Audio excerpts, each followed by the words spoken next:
Okay, everybody. Hello and welcome to the presentation. Thank you so much for being here. Hello, hello, hello. And I appreciate you spending some time with us on this brutal Saturday. It is a good Saturday. Hopefully, you're having a good one. We know that we're pushing through. I gotta get charged this up. I always forget to charge this monitor up. I always forget it. You would think that eventually, of course, the reason is I kind of, there we go. I'm a little bit, at the last minute kind of a thing because, so I just got back from Miss Wilma's house. Miss Wilma is sick. She is sick. She legit is sick. So her caretaker goes to her home. Miss Wilma, she has a lot of health problems. And so she has a caretaker. And she struggles, and so this person goes to her home sick. This is a 69-year-old woman who has multiple sclerosis, who's in heart failure, who has a pacemaker, and this Yahoo shows up to Wilma's house sick. Now, what kind of idiot does that? Truly, what kind of dumbass does that? That truly is. That's just irresponsible. It's so stupid. It makes me mad. It's so irresponsible, and she needs to be fired. This girl needs to be fired.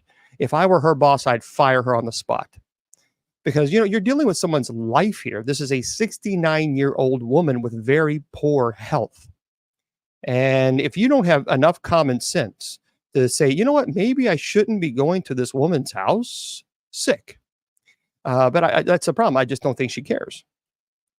And that's the truth. I just don't think she cares. What the hell? No, I can't even see my screen. Well, how do I get out of this darn thing? Stupid thing. Hold on. I got this great big huge screen. Now I can't even see my screen. I don't even know how to fix the damn thing. Because if I push the X button, I tell you, this has been a hell of a day, because I have no idea how to fix it. Because if I close it out, I might close it out completely on everybody. So you're supposed to push escape. This is bull. See, this is the type of stuff I hate. I hate technology. It's just supposed to work. I'm afraid that if I push this button, I'm going to completely cut it out, but I have to, because I can't see any of my screen. I can't see my screen. So I'm going to have to. If I end it, I end it. I'm sorry. There's nothing I can do about it. So I'm just going to push this button, and well, that didn't do a damn thing. That made it worse. So my screen is huge. I can't see anything on my desktop now. I can't see Spreaker. I can't see the files. I can't see anything. I'm pushing the escape button. Escape, you dumb idiot. Man, see, you can see a lot of gray. Look at that gray. My God, when it's blowing up like that. And I can't even bring Judy on. Judy, I can't bring her on because I can't play the music. I can't. There's nothing I can do. I am literally. You have F11. An F11. What's an F11? F11. I have Windows, so I have the F keys up at the top. No, F11. F11 puts the volume up, but literally the screen is so huge now, I can't see anything. I can't turn it off. I can't do anything. So I can't turn it off. It's a Mac. So there's a way to do it. There's a way to do it. I have no idea. I don't know how to do it. You would think that, no, I don't want to leave studio, you idiot. I just want to shrink the damn size so that I can see the rest of my screen. Escape. The hell? See, I tell you what, this is, folks, I can't answer any questions right now. I'm dealing with this huge, I'm on the show on 2 computers. So right now on this computer, which is the main computer, I have a great big gigantic picture of a film of myself. I need to reduce that so that I can see the rest of it. Control Alt Delete. Okay. It says to minimize the window. Yeah. You click the yellow minimize button at the top left corner of the window, or press Command M. Command M. All right, Command M. Command M doesn't do nothing. It's the command doesn't. Right. Command M. Command M. Command M. Nothing. It doesn't work. Okay, Doesn't- command and minus. The minus sign. Command and minus. Try that. Command and minus sign. All right, command and minus. Well, now it just made me bigger. So hold on. So this is the crate that truly this is, okay, here let me just use my brain power. There, I'm just going to do it this way. There we go. Now I there we go. I used the two brain cells that I have left after all this.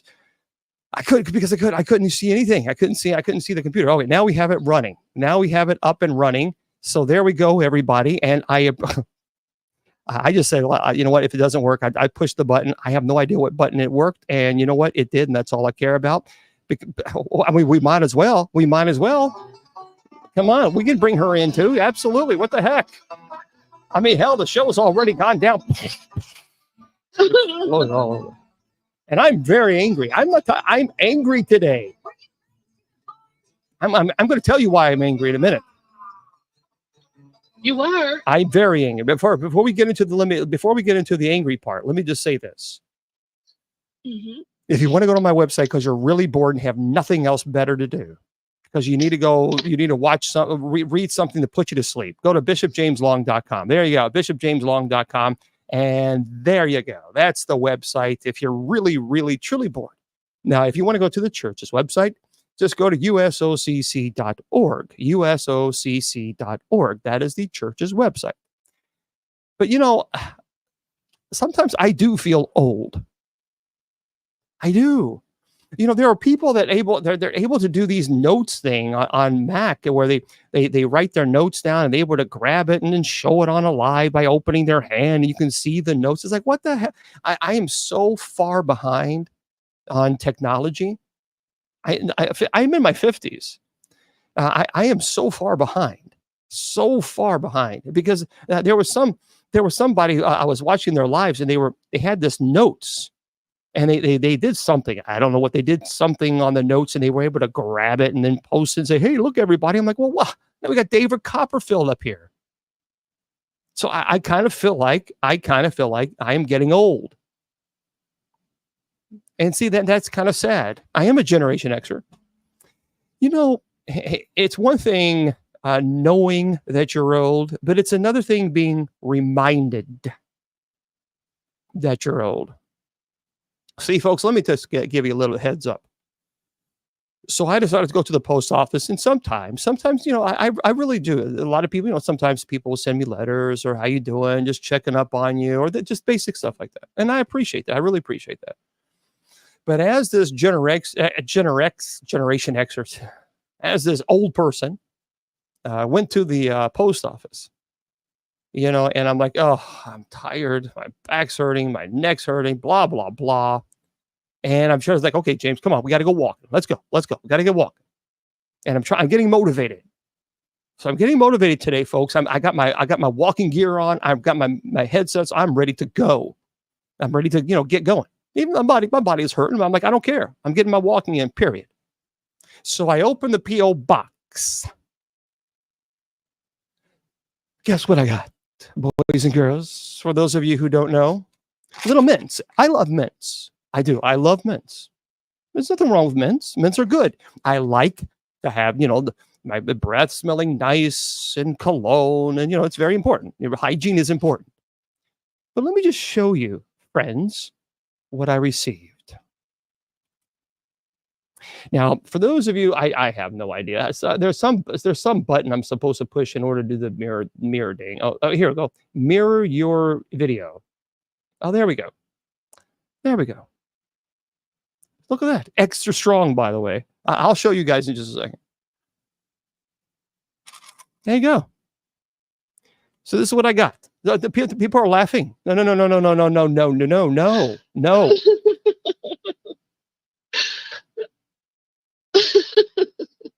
Excuse me? I have no idea how those might have shown up there. Look at that, everybody. Look. It's called memory mints. Memory mints for senior moments. I do not forget. I have an impeccable memory, and I am not going to allow anybody to send me. No, that's okay. All right, it's fine. That's fine. Yeah. What was I talking about? The memory mints. I have my memory is perfect. Perfect. And this is, someone sent me this. Senior moments. Extra strong. So let me just try. One of those demons you exorcised must have sent them. I wonder, yeah, the name is Judy Ann. Now, so. Oh, so the name is Judy Ann. Come on, Mr. Producer. Mr. Producer is entire. The name is Judy Ann. You're fired. You're fired. Oh. Mr. Producer's fired. So yes, Judy Ann. Madam Executive Secretary and Executive Producer sent this to me. No. Memory mints. They are good. Are they good? They are good. I'm glad. It was just to brighten up your day. Oh, well, really?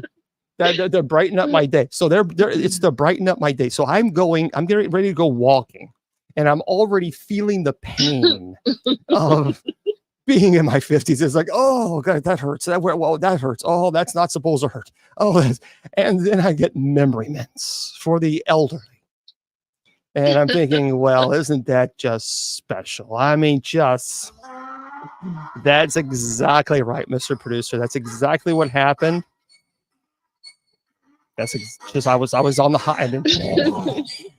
That's it. Yep, just like that. It's true. Yeah, next week she'll send the walker. That's what.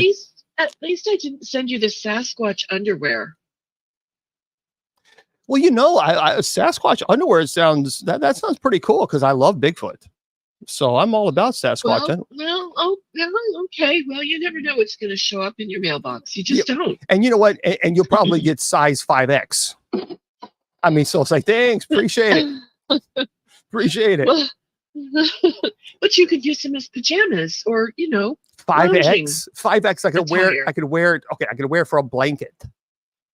You can. See, I was thinking of multiple uses, versatility. I guess so. I guess. I mean, all right. For those of you who are tuning in who have no idea what the hell's going on because you see this guy who's wearing clerics, and we're just look. Here's the deal. Here's the dilly, everybody. So the first half hour or so, we just goof off, tell jokes, tell stories, talk to you guys. Just kind of, if we can put a smile on your face, that's great. If we can't, we're very, very sorry. And you can go ahead and talk to Madam Executive Producer, and she'll take all your complaints. And so I'll give her.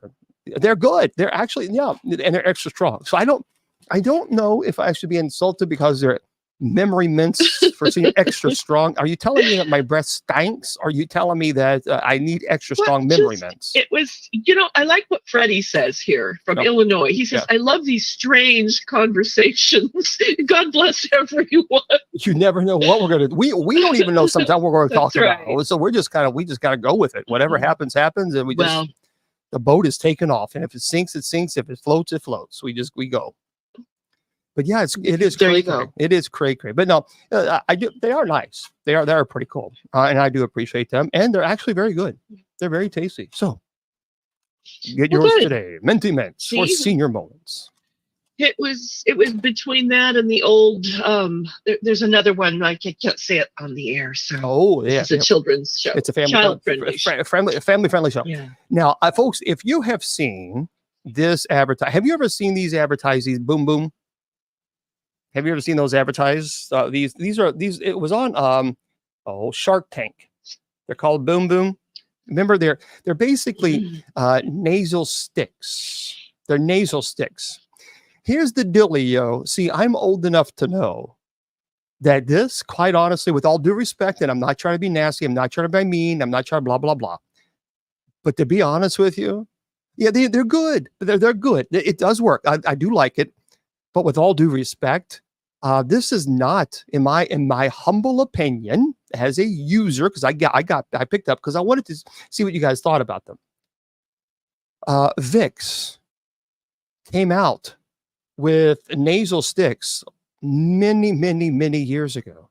Many years ago. So this is not new. Because Vicks will do, in my opinion, Vicks does the same thing. Tropical is strong. This is mint. And so basically what you do is you just simply unscrew it and then you put it in your nostril and you inhale. It does give you that fresh, oh, wow, it does do that. But so does Vicks. So does Vicks. So you can get, it's called Vicks nasal. And I'm telling you guys, let me tell you something. Vicks, seriously, and this is good. This is good. But Vicks nasal stick will do the same thing. And just in my opinion. But this does, I will truly, guys, if you are congested because allergy season is here, they're good. And they will work. But in my opinion, it's the same thing. It just Vicks smells like Vicks. And what they did is just kind of add different flavors.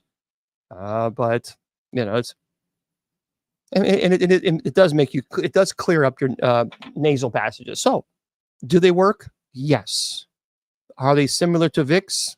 In my opinion, yep. That's just my opinion. You know, Bishop, the medical examiners will use Vicks in order to stifle the scent. And we also will put Vicks on a stallion's nose to inhibit his sense of smell. If we have a mare and heat in the barn, well, and he goes nuts every time he walks by. So it does work. Yeah, because that could be dangerous, but also it is true. And not only they, but even as a chaplain, when I was a chaplain for the police department, when we were called out on a scene where we knew that there was a corpse, there was someone obviously, and we don't know how long. Many times what we do is we put Vicks right underneath our nose and next to a swab. You put the swab right here on your chest if you have flu or something like this, or and it does work.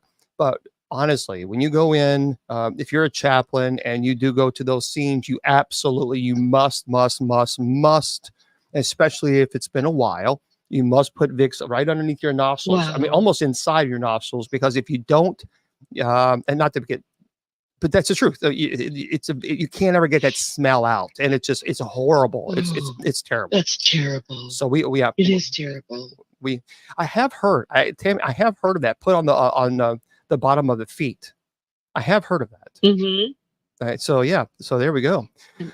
Well, how have you been besides giving me senior moment memory mints and et cetera, et cetera? I've been good. Yeah? I've been really good. Yes. We had busy. We had technical issues with our computer for, well, not actually, it was Spreaker for our night prayer. So I think we did that. We think we fixed it. Hopefully, yeah, I did. Army Nurse says, did anybody else's mom rub Vicks Vapor Rub all over your chest? Yeah. Yes. Yeah. Yes. Because it worked. And the flannel would stick to your skin. I remember that. Yeah, I agree. I listen. I agree. Vicks is better, but I just wanted to talk about the Boom Boom, because they're so. It's interesting because they're hard to find. They're really hard to find because they get sold out all the time. But I mean, you can get Vicks. I thought you were talking about the memory mints, that they're always sold out. No. But you need I do appreciate you sending me one little thing, but you need a case. I need a case. Okay. You need a case. Thank you, Mr. Producer. Appreciate that. Okay. Now, in all fairness, was there anything else in the P.O. box for you? Yeah, I think there was. But you can't remember. No, I do remember. It was a letter of committal to you. Right into the nursing home. Right into so exactly where Dracula's home. Right in there. Right in the Cray Cray house. Right in the Cray Cray house. I signed the papers and everything. Said send her on her way. She needs to go send her on her with a straight jacket. You're the one who started it. I did. She did send me. Now these are good. These are good. These are the Ricola. These are right. I do like them. Now, for those of you just joining us, Miss Wilma is sick.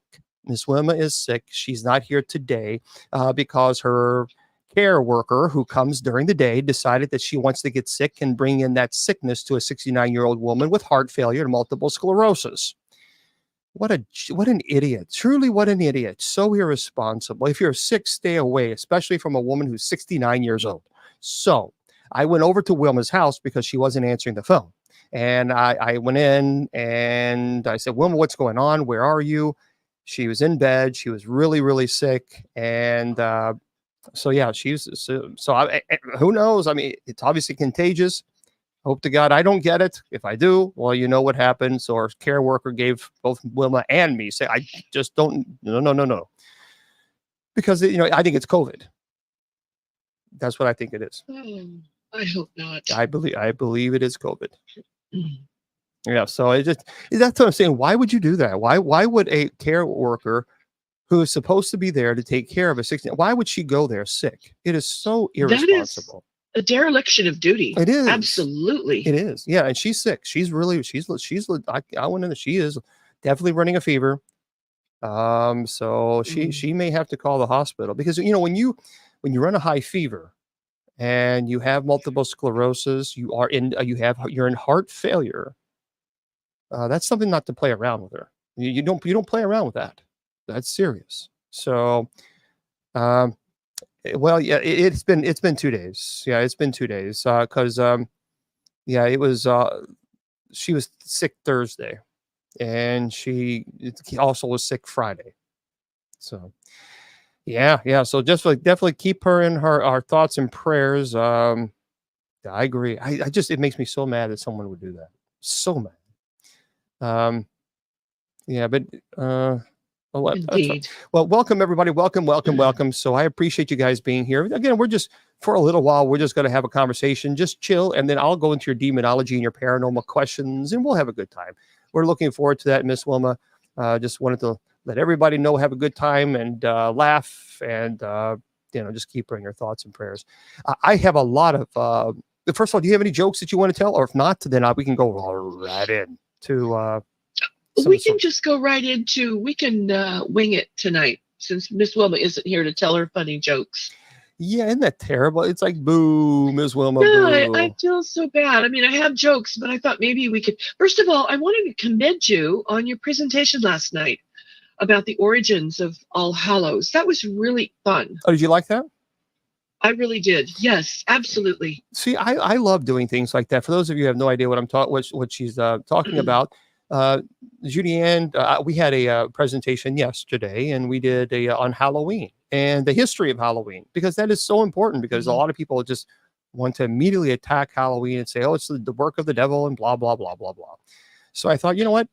Why don't we just do a history of Halloween and talk about it? And that way, it's because I think it's important. I think it's important. It is. I had no idea it had a Celtic background. Yeah, it certainly did. And then when you understand the soul carrying or soul singing, and you understand that caroling and where we get trick or treating coming from, and then of course, the Irish coming in as far as how they carved the turnips, and then it turned into pumpkins because there was such a huge amount of pumpkins that were readily available. Now, when you understand why we do these things, then you kind of like, well, that's pretty cool. And even witches, because I am not happy with the history, certainly even with some people who are religious and what they did to people, especially cats. Did you know that? Terrible. Oh, I know. That just breaks my heart because I am a cat lover. Yeah, and for those of you who have no idea what I'm talking about, so there was in the church, there was a pope who decided that he did not like the idea. These cats were in the alignment of witchcraft and etc. It was just kind of absurd. And then they actually declared war. So Pope Gregory, he actually declared war on cats, and they unalived so many cats that many people believe that actually led up to the Black Plague. And that's why that's why so many black. It's crazy. It's nuts. The Black Plague. I'll tell you something about the Black Plague. People who worked with horses in the livery stables did not get the plague because the fleas don't like horses. You will not find fleas on your horses. And of course, when they killed all the cats, the rats went crazy, and the fleas would jump from the rats, which carried the plague, and then bite people. And that is how I understand that disease was transmitted. But those people who worked with horses usually survived. Just an interesting little note. Wow, that's so so why don't mice? What is it about mice and horses? No, fleas don't like horses. Fleas. Why is that? They just don't like the smell of them. You will never find a flea on your horse. If you do, it's going to jump right off. We do not have to treat our horses for fleas. Yeah, for those of you, what we're talking about is on June 13th. It was 1233. Pope Gregory the Ninth, he actually issued a papal bull, and it's called Vox in Rama, which means that linked cats to Satanism and witchcraft. And so throughout the medieval period, cats had horrendous time, and then unfortunately they were unalived because of this ridiculous papal bull and the alignment with witches and cats. And that's what I believe. It certainly does make a lot of sense that when cats have been unalive, so many of them, well, then the natural predator goes away, and it's kind of crazy. When you mess with the natural order of things, you really generate problems. God knew what he was doing. He always has known. Yeah, this is why the ecosystem is so important. This is why I'm not a big fan of sharks. I'll be the first one. I don't like sharks. I don't like alligators. I don't like crocodiles. No, thank you. I'm going to stay away from them. I ain't going to swim with. Ain't going to happen. But I also understand they are absolutely fundamentally important and crucial to the ecosystem. They are truly absolutely. And if you remove one, that really causes a major issue. So, well, let me give you some stories that I found. How's that? Or do you have any stories? Yes. No, I want to listen to your stories. Okay, listen to this. This is really cool. I'm kind of curious what you guys think about this. This is by Ben Hooper, and I would love to know what's in this thing. The cat's curiosity killed the cat. I think that's what it's called. Well, listen to this. Police in Texas are attempting to solve the mystery of a large safe that was dumped at the side of the road on a cul-de-sac. So the Bexar County Sheriff's Office said that the locked safe was found on the cul-de-sac of Stevens Parkway and Sam Houston Way in the San Antonio area. Witnesses described the person who dumped the safe as a man between the ages of 50 and 60. It was not me. And a newer model of a Chevrolet Silverado truck. Well, that's not me because I have how old do I have? 18-year-old car. Anyway, the driver exited the truck and pulled a large combination safe from the bed of the truck. The sheriff's office said he dumped it on the side of the road. By the way, the contents of the safe remain a mystery. Come on. We want to know what this is. Yeah.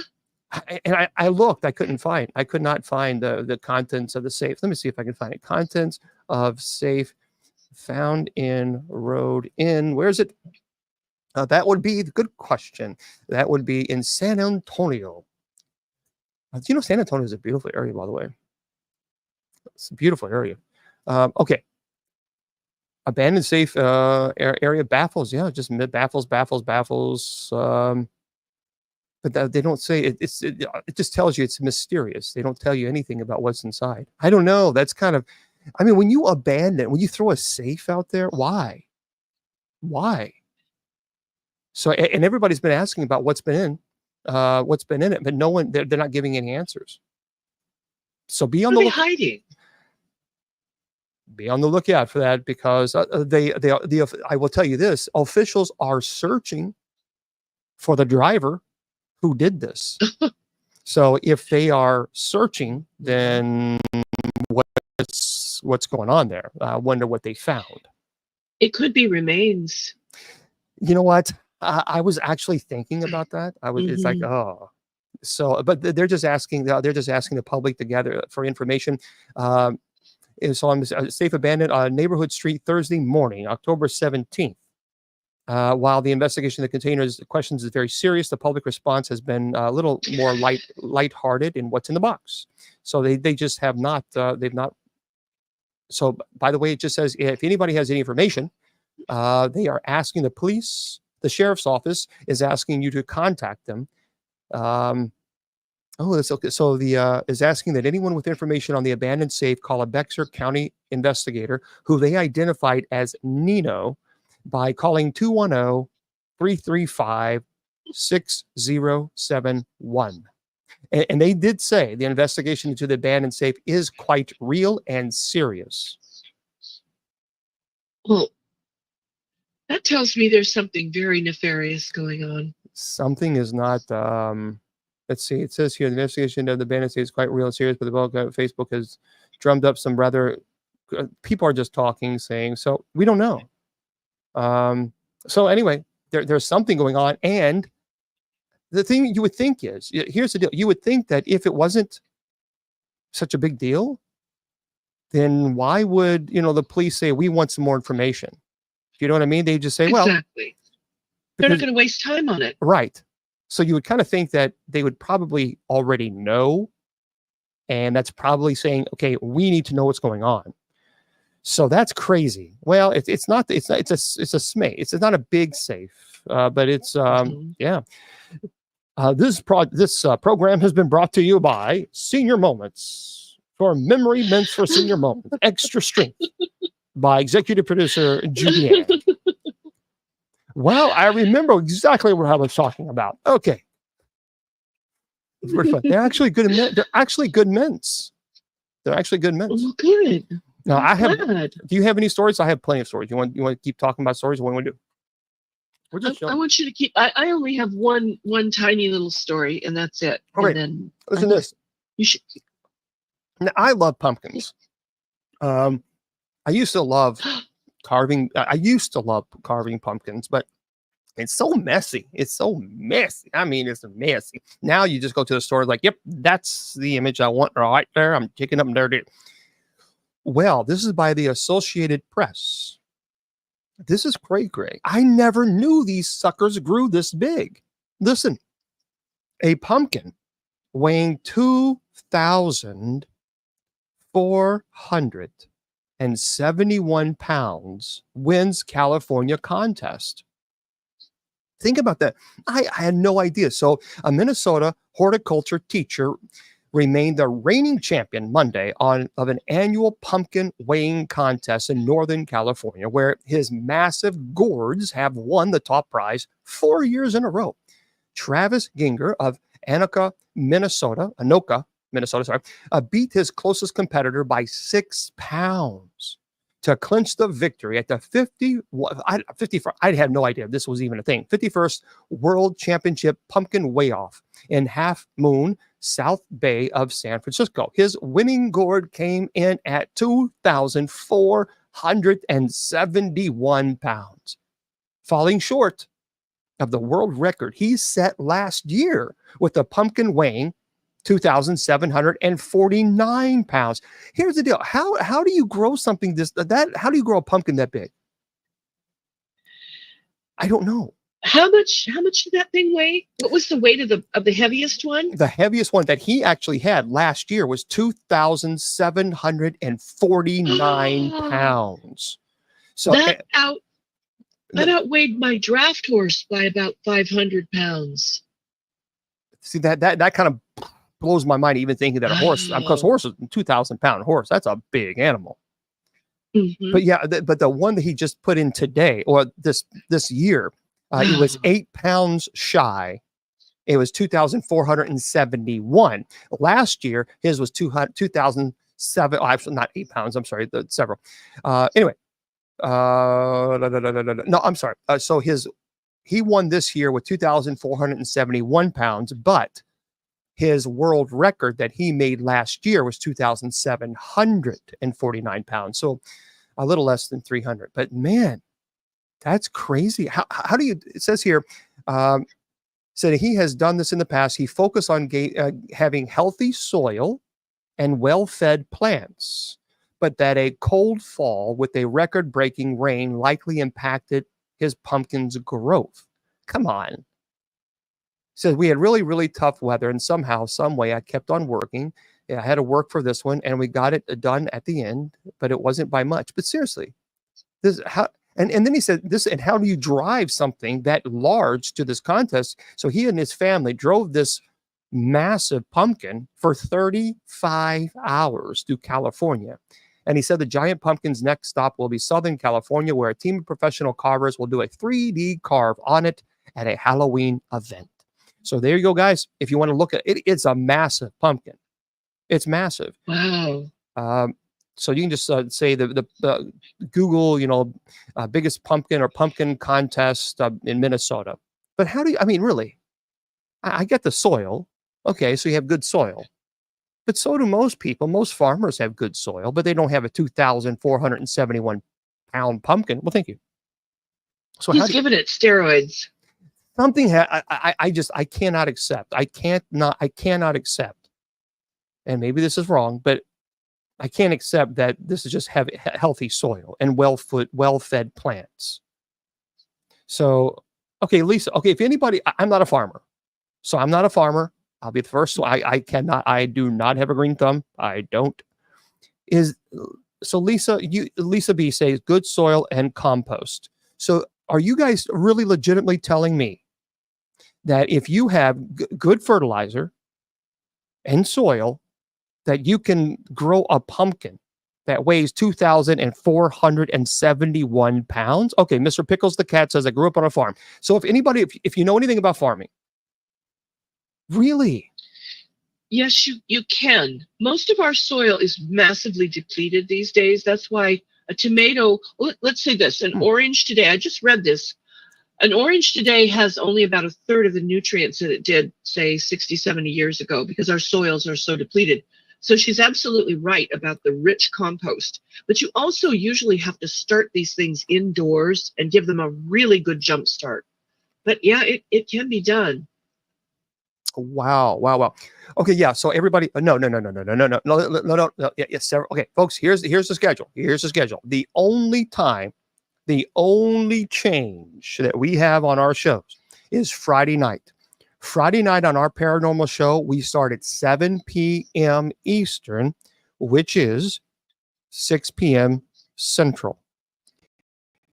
And the reason is we have to go on 7 p.m. Eastern is because we're on KGRADB radio, and that's the only slot they have.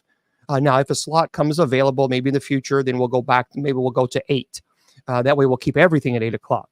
But all other shows, Saturday, Sunday, and Wednesday, they all start at 8 p.m. Eastern. The only show that's at 7 p.m. is Friday. Friday at 7. That's it. Friday at 7. So there we go. 2,471 pound pumpkin. That is cray. That is cray. Let me ask you a question. Now you're around animals. Yes. Obviously, horses. I love horses. I got to see American Pharoah. Beautiful. Yes. Oh my good gracious, a beautiful horse. He won the Triple Crown. And I'm telling you guys, Kentucky, we have Kentucky Derby. Man, Kentucky Derby is massive. I mean, it is huge. And these horses, they are very, very, very pampered. I mean, they because obviously some of them earn a tremendous amount of money. I mean, they are really, really, really pampered and beautiful. American Pharoah won the Triple Crown when there was such a huge drought. No one had won the Triple Crown in so long. American Pharoah is beautiful horse. He was a beautiful, beautiful horse. So you are around big horses. And here's the $1 million question that I have for you. And for anybody else. Yeah, you guys this is an open mic night. We're just chill. This is a chill night. So there is an article that I read that I want to ask you guys about and see if you know about, and tell me what you think about this, if this is true. This is by Christopher Plain. And it says here, the moon phases. So the moon's phases can directly affect animal behavior, a new research reveals. Oh, yes. We've known that forever. Absolutely. So you are absolutely convinced that the moon's phases. Absolutely. Yes. Okay. Well, and let me just, again, for those of you, this is open mic. We're going to goof off for another 15 minutes, and then we'll get into demon questions because I've been, we do plenty of demon stuff. So we can't do demon 24/7. That's just too exhausting. But we will get into your demons in a second. Well, listen to this. Researchers using wildlife tracking cameras in numerous remote forests worldwide have revealed the effect a full moon has on the behavior a wide range of animal species. Listen, when I was a chaplain for a major metropolitan police department, it was cray cray during a full moon. It was cray cray. It was always violent. There was a lot of unalivings. The activity just I don't know. Past observations that include violent crime statistics, hospital admissions, and even data on vehicular accidents has often suggested that a full moon can alter the behavior of human and animals. However, the recent research succeeded at directly observing the effects of the moon's various phases on animals living in the wild. So according to the study's authors, roughly half of the animals captured on remote wildlife cameras changed their behavior in response to a full moon. However, the most pronounced behavior changes were witnessed in predatory animals and their prey, suggesting that the increased light of a full moon may directly affect the animal's survival instincts. And it says here, imagine playing hide and seek in the dark room and then somebody lights a candle, explained Richard Bischoff, professor of the Norwegian University of Life Sciences, in a press release announcing the team's findings. The light, even if it's weak, may make it easier for you to find your way around the room. But if you are one of those who are hiding, you suddenly become a lot easier to detect. So to evaluate the effects of a full moon on animal behavior, the research team analyzed over 2 million images captured by wildlife cameras placed within 17 protected forests across 3 continents, operated by Tropical Ecology Assessment and Monitoring Network. These cameras recorded the nocturnal and behavior of 86 mammal species that inhabited these forests. And while half the animals showed some, at least, general change in their routine based on the added light of the full moon, 15 of the 86 showed the most measurable changes. Of that group, 12 altered their regular nighttime behavior to avoid the added light, while 3 appeared attracted to the additional illumination. So basically, they're saying, okay, which I understand, if you're predator-prey, that the prey completely and the predator would change their behavior because there's more light. But it doesn't seem to be paranormal related, just kind of logical. So why would it affect animals in a different way? Well, mares, and I work closely with the Amish. Mares tend to have a more successful covering of breeding after a full moon, and mares are likely to foal during a weather change, sometimes during a full moon. But I notice more when there's a storm approaching. Their water always breaks when the storm hits. Wow, to me that's fascinating.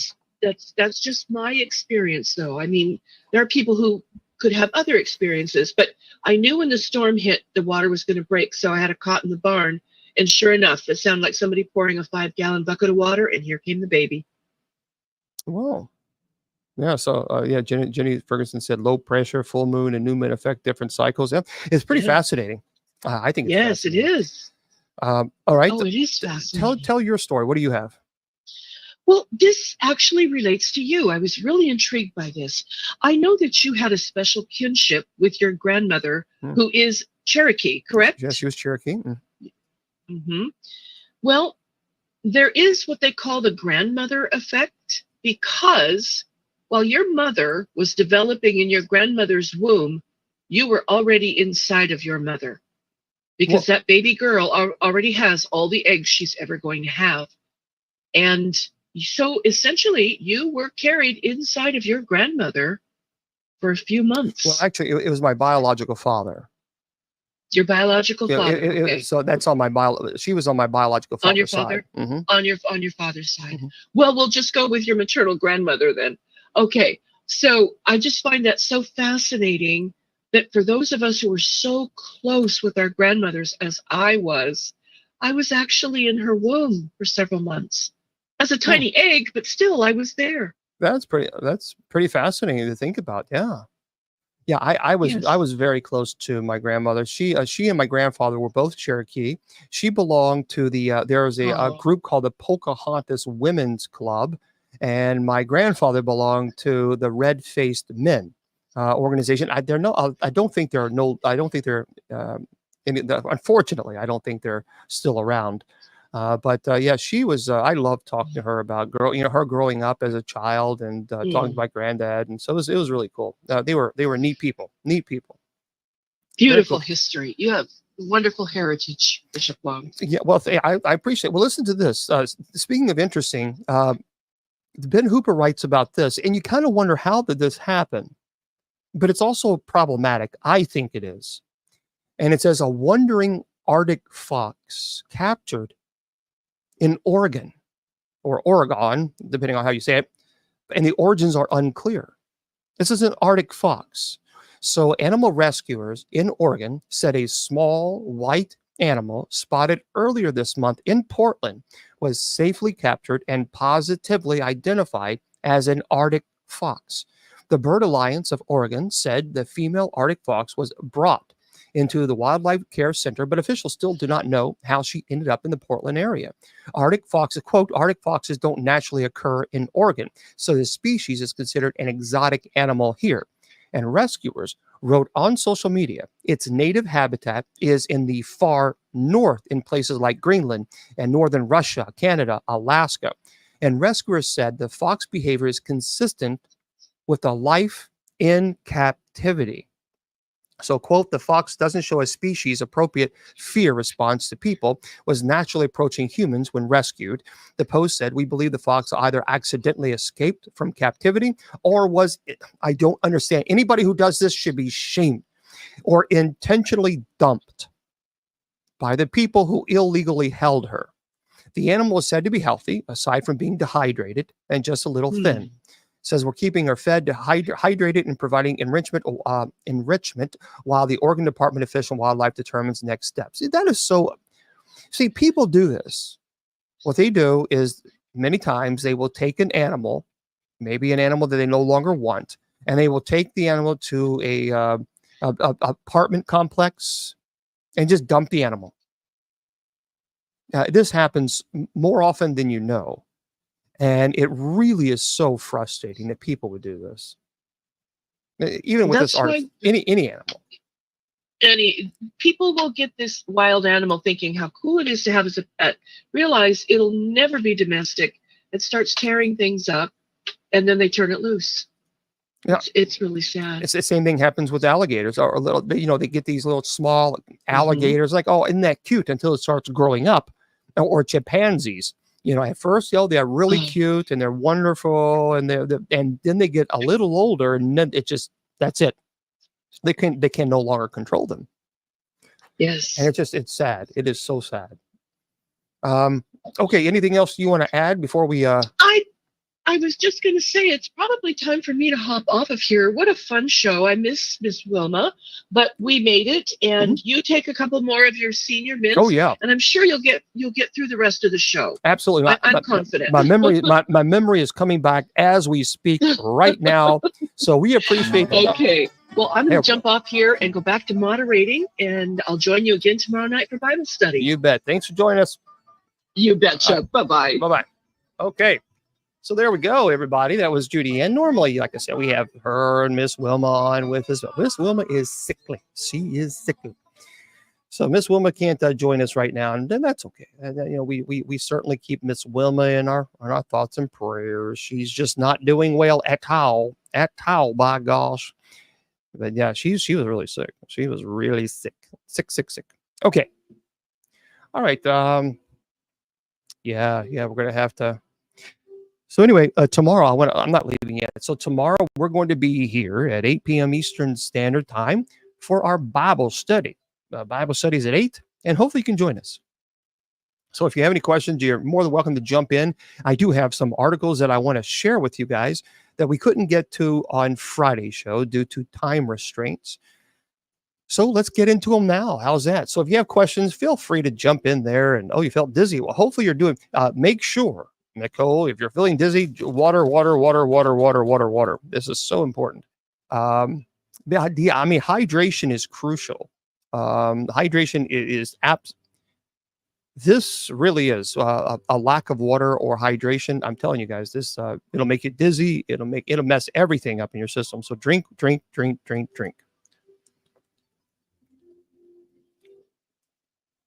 Okay. Yeah, electrolytes are just too. I love the sugar free. I drink the sugar free quite often. Orange Gatorade.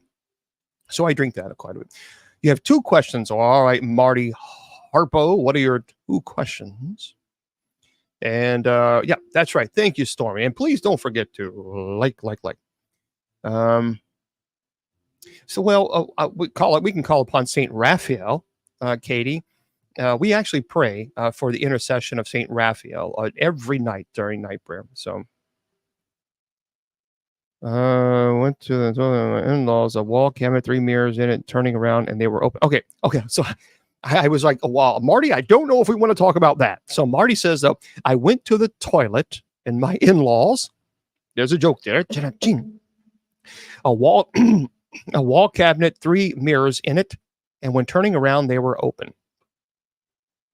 Well, here's a couple of things that I have to say about that. I would immediately say, is it possible? Again, I don't know. Is it possible that it might be? Could these wall cabinets be old? Could the fact that you walked in and maybe because of the weight, I don't could open it. Maybe the lat that wasn't on very good. There's so many things that I would look at logically first before I would immediately say, aha, paranormal. So here's another thing you can do, Marty. You can also have someone else go in there. So latch them, have someone else do exactly what you did, and see if someone can recreate. Air pressure can do it. It's right, air pressure. There are so many things that could explain them. Now, I understand you built them, but I would encourage you. See, here's the deal. Before I think of something, a paranormal is the last thing that I think of. That's the last thing.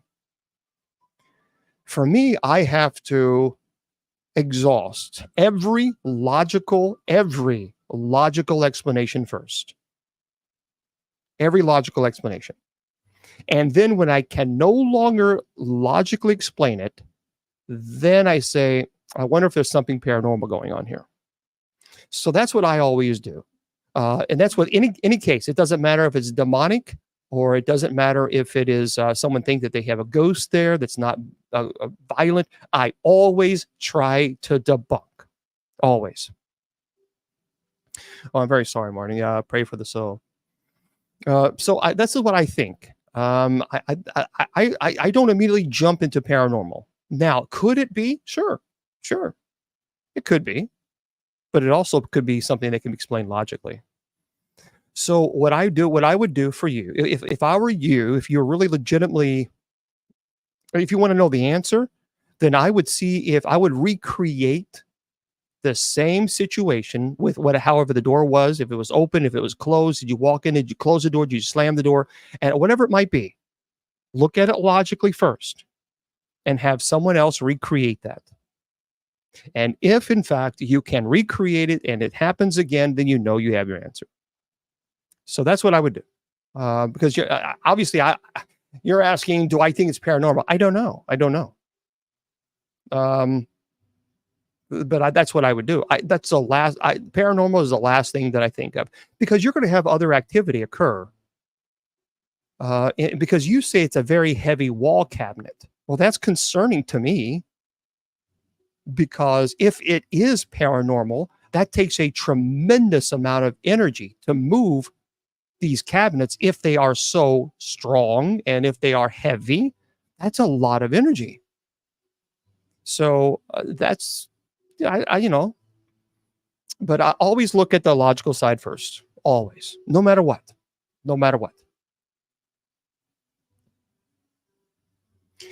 It would be. And also, now it is possible that with poltergeist, if there's poltergeist activity occurring in the home, the energy, the spirit, whatever could be there, could actually use that energy, tap into that energy to manifest these outward manifestations like you're referring to. It certainly can do that. However, it doesn't mean it's demonic, and it doesn't necessarily mean that there's a human spirit there. We just don't know. We don't know. No, I don't think the Antichrist will come from the sky. The Revelation doesn't say that. I believe Revelation is prophecy, but I do believe in I do believe the Antichrist, and I do believe that Revelation is prophecy. And for those of you who want to know, that's true. Absolutely so. And if those of you who want to know more about Revelation, you can go back. Was it this year? I don't know. Please, I think it was this year. I did a February 14th. I did a 6-month study teaching series on Revelation, and I broke it down for you. So you can go to my Facebook or you can go to my YouTube and go all the way back to February 14th and every Sunday and Wednesday. I mean, this is the 3rd year in a row that I did that. So it's there for you. It's free, and check it out. 20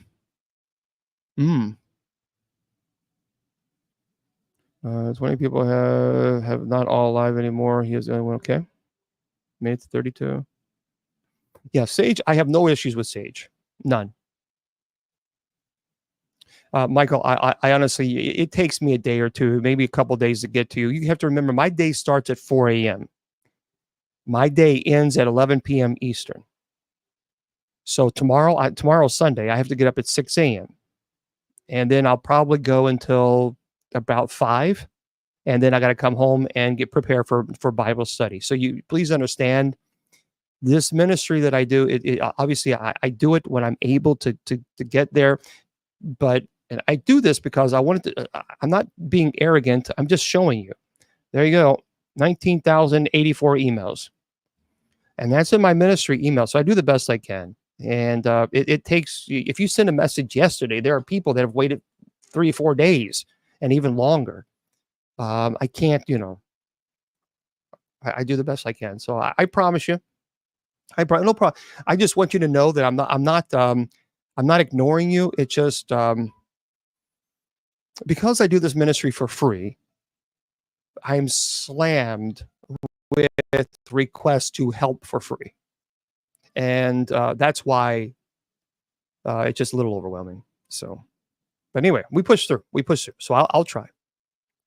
Yeah, I would love for people to help, but I can't, because some of these messages that people send are very, very personal and very private. So I just can't. So anyway, I will try within a couple of days or so and to get with you. Make sure you send it to the right one, though. Okay, send it to the right one, because I have like 4 or 5 different ones. Don't go to the public. I hate that. I'm trying to delete that stupid public figure page. Someone made me a public figure page, and I hate it. I don't like that. I never liked it in the beginning. I just don't like it. I'm not a public figure. I'm clergy. That's it. That's all I am. I'm just clergy. And it just seems very arrogant and egotistical. I don't like it. And I've tried to delete that stupid thing multiple times, but Facebook won't delete it. So don't send it to the public figure page. I even say, don't send. I don't even check this page. So, right. So listen to this. This is kind of scary. This is a scary story. I think it is. This is by Ben Hooper. A black bear, visits University of Montana campus and actually followed students. So police at the University of Montana issued an alert on Tuesday, a warning Tuesday morning to warn students and faculty of a bear wandering around the campus. The University of Montana Police Department's alert, sent at 5:09 a.m., revealed the bear was first spotted near a bike rack outside Craig Hall. Police said the bear had followed a student for a short time, but did not act aggressively during the encounter. Officers located the bear near the Elrod Craig and Dunaway courtyard and asked all students, faculty, and members of the public to steer clear of the area until the bear can be removed from campus. From my understanding, it was removed. What really irritates me, and I don't know if you guys have seen this, what irritates me tremendously is when I see videos of people feeding wild bears. Here's the problem. While they may think they're actually doing something good, they're not. because now the bear is going to look at a human and think, okay, food. And then they're going to approach humans and someone is going to be bit or attacked. And then that bear has to be put down. So this is, it really does bother me when people are feeding these wild bears. Stay away from them. Stop feeding them. Because if they look at humans and they associate humans with, oh, I'm going to get a snack or I'm going to get food, then that's what they're going to be accustomed to that. And this is what happens. This is what happened is when bears do this. And then, it's sad. Yeah, they can get aggressive. No, I do not believe that all spirits are demonic at all. And, oh, well, thank you. Oh, thank you, dog Norman. Thank you very much. That's beautiful. Thank you for that. A friend was giving a beautiful gift. I appreciate that very kindly. Does someone ask a kind of why are all Catholic men feminine? Well, that's a little rude if you think about it. Perhaps maybe that's your perception. I'm Catholic. I am not feminine at all. So I don't know. I don't. Maybe that's your experience, but it's not the experience I've had. So, yeah, I don't know. I don't. I don't get it. I don't understand. But anyway, listen to this. This is a pretty cool story. Yeah, it's a broad generalization. True. It's absolutely. Yeah.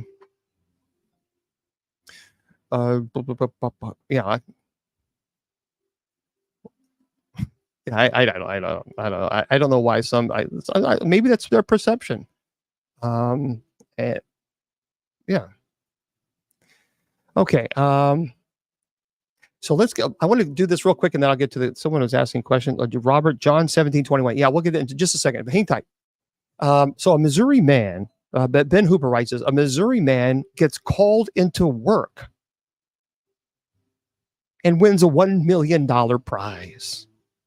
Isn't that good? That's pretty cool. So a Missouri man gets called into work and wins a $1 million lottery prize.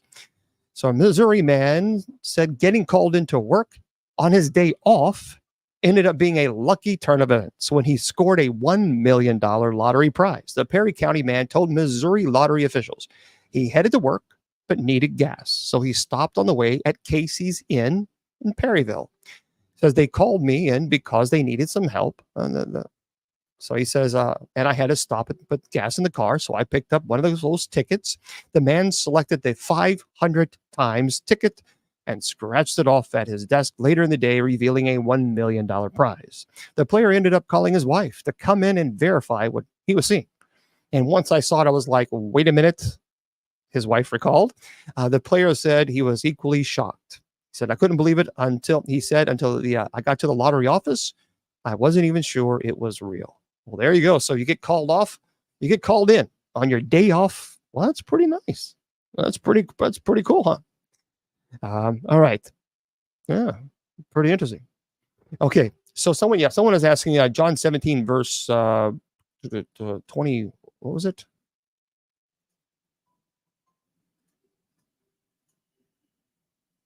Yeah, I think it was John 17:21, was it? Yeah, he was rewarded and blessed for his hard work. Okay. So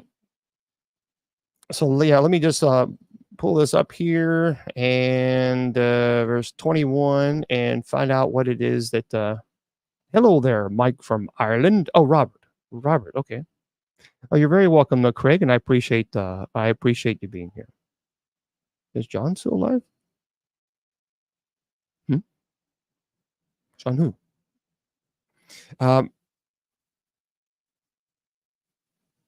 I was just seeing Jack's Paranormal was asking, is John still alive? I was kind of, John, are we having, I think I'm missing, we are God based on, oh, that nonsense. Okay. Oh, yeah. Yeah, that's a lot of problem. It is so misunderstood, and I think it's truly, these people are, I don't know why they're doing this. It says that they may be one as you, Father, are in me, and I in you, that they also may be one in us, so that the world may believe that you sent me. And so now, because of that, they think that they are God. We're in God's image. So John 17, verse 21 says that they all may be one, as you, Father, are in me, and I in you, that they also may be one in us, so that the world may believe that you sent me. Okay. Wow. So people actually are using this because people. Sorry, I'm just trying. I'm trying to understand this.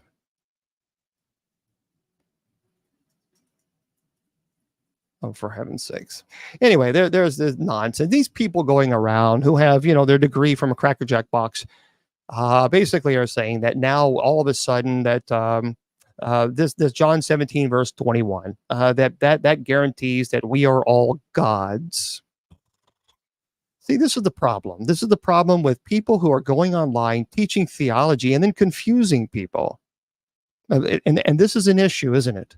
So let me explain this. Let me explain it. So anybody who thinks or who is teaching that we are gods, you are teaching heresy.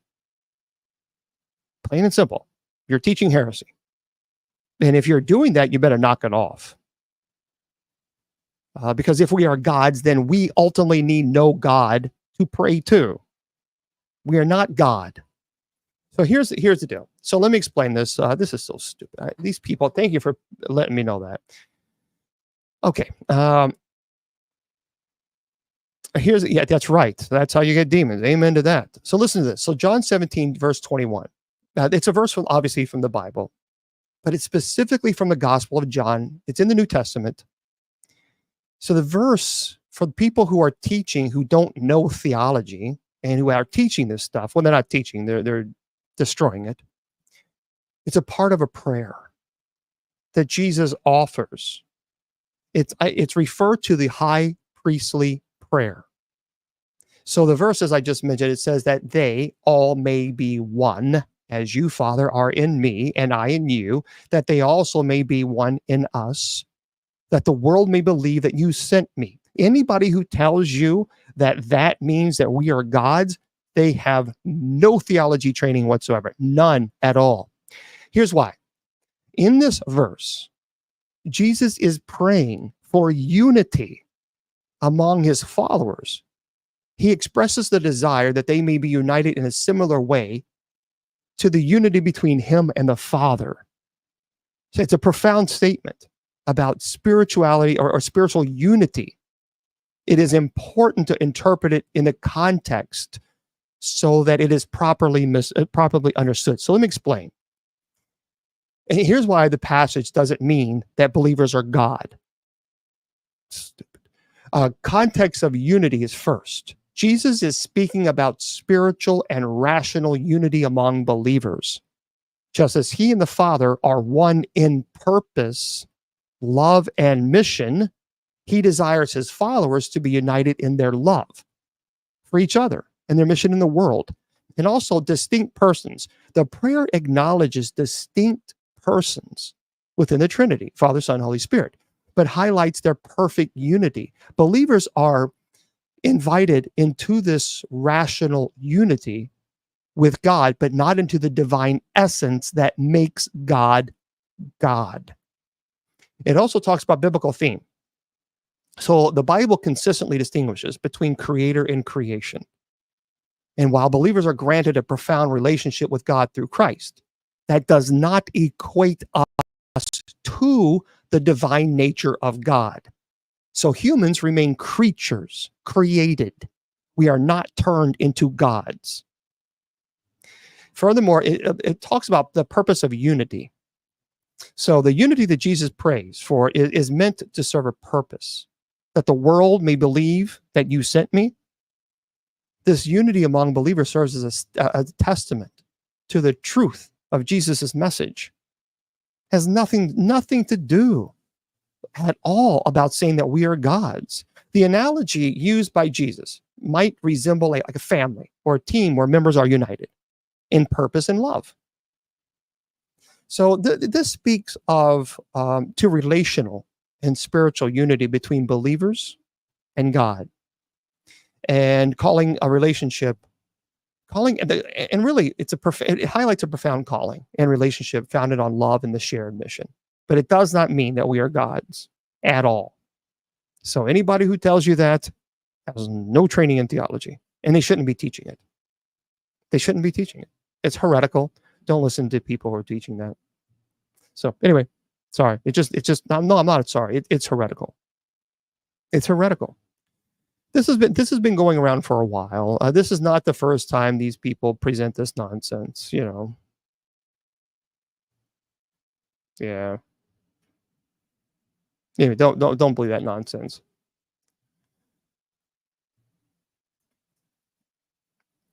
I've talked about Halloween.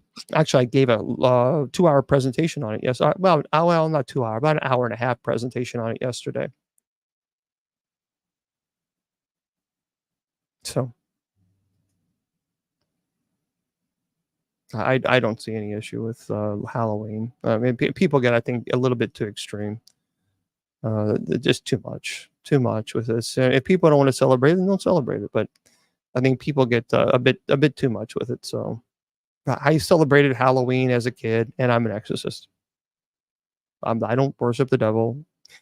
I don't dig. I mean, I think it just goes too extreme. Now sometimes I don't like some of the costumes. Some of the costumes, I'm like, it's probably not a good idea. No. But, someone going around as a ghost or a superhero, give me a break. I mean, seriously, I just think it's that's too much. It's too much. But anyway,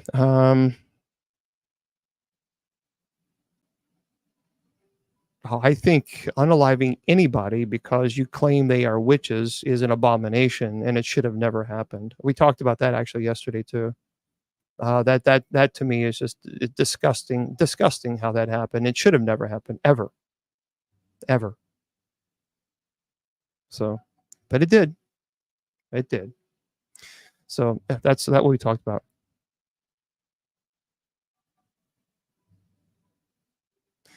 Well, no, there's a difference between, you can say, someone's asking, are people acting as God if they judge people? Well, there's a difference.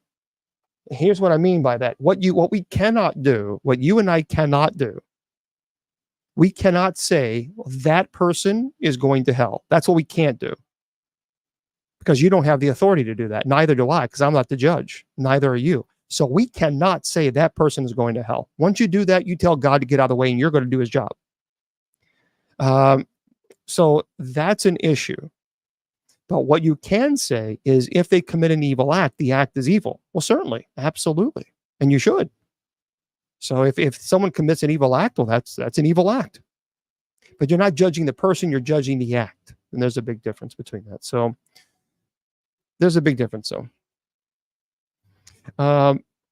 LCO, I am on YouTube. I am on Facebook, and I'm also on Spreaker, which is Spreaker is in audio. Yeah, you can absolutely, if someone does something wrong, let's say they go, Peter Pan. No, Robin Hood. So Robin Hood stole from the rich to give to the poor. Well, you can say, certainly, stealing from the rich to give to the poor, it's an evil act. Even though the intent was to give to the poor, how you obtain the money or the goods to give to the poor was evil. So therefore, your priest, I don't know what you're referring to, Marty. Oh, are you talking about, which priest are you referring to? So you're saying it's the act, not the person. Well, sure. It's like Rachel, for example. Let's say someone goes and, they rob a bank. Well, that act is evil. Robbing a bank is evil. Nope, absolutely, 100%. We can certainly say that, no doubt. We should say it. I mean, if they're committing an evil act, that's an evil act. But there's a difference between saying that's an evil act versus you're going to go to hell. See, that's what you can't do. Because once you now judge the person's eternal salvation or damnation in that case, then you've overreached. But you absolutely can say, well, you robbed the bank. You shouldn't have done it. That was evil. You're calling the act evil, but that's different than saying, well, you're going to burn the fiery pits of hell. Two different cases. Yeah.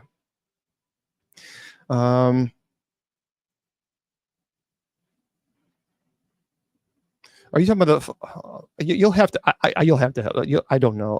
Are you talking about Father Mark? Are you talking about who? I don't get on Facebook very often at all. I have I'm so out of the loop because regrettably, and I do say regrettably, I got to slow down. I have to slow down. But it's hard because I'm a workaholic and I need to slow it down. Yeah, just it's one of those things, you know. Well, there's a difference. Those are the people who passed prior to the Messiah coming, realistic race. So the people. There's a big difference between hell and those who have passed, who have slept prior to Jesus coming to the scene, who remain faithful to the law. I think you're referring to Father Mark. Let's see. I'll have to contact him and reach out to him. But I have not checked. Facebook, and I need to. So I got to keep up. Child thing when they don't agree. Well, no one should ever call ever. See, Catherine, I just don't like that. Any person who calls themselves a father and then calls them a child of Satan when they don't agree with them, that is incredibly narcissistic, and I think it's irresponsible, very irresponsible. Now, there are people who may disagree with me. I'm not going to call them a child of Satan. So when someone calls you, if they are a clergy member, and they're calling people child of Satan because they don't agree with them, that is extreme narcissism. Extreme narcissism. That's forgiveness before they die. Is there no punishment? Well, Jamie, here's the deal. You have to remember. So here, Jamie's asking a good question. What about the worst people who unalive people? If they ask for forgiveness before they die, is there no punishment? You have to remember this. Even the man on the cross next to Jesus, who was condemned to die, Jesus said, on this day, you will be with me in paradise. So here's what we have to do. We have to not worry about, well, if that person doesn't deserve heaven, that person doesn't deserve heaven. I'm better than that person. I lived a better life than that person. I'm not going around doing what they did. So you got to be careful with that.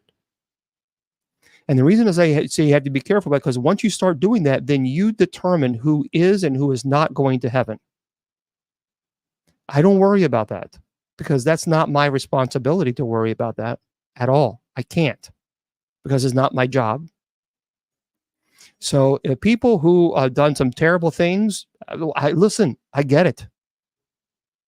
I was a police chaplain for a major metropolitan police department. I've seen some people do some pretty god-awful things. And it's very, very tempting to get incredibly angry and then saying, that you deserve the fiery pits of hell. I hope people say, I hope you burn. You got to be careful. You got to stop yourself and say, nope. I'm going to that is not my place to judge someone's eternal soul. That's above my pay grade. Anything's above my pay grade because I don't get paid. I don't get a salary from the church. So but that is above my pay grade. And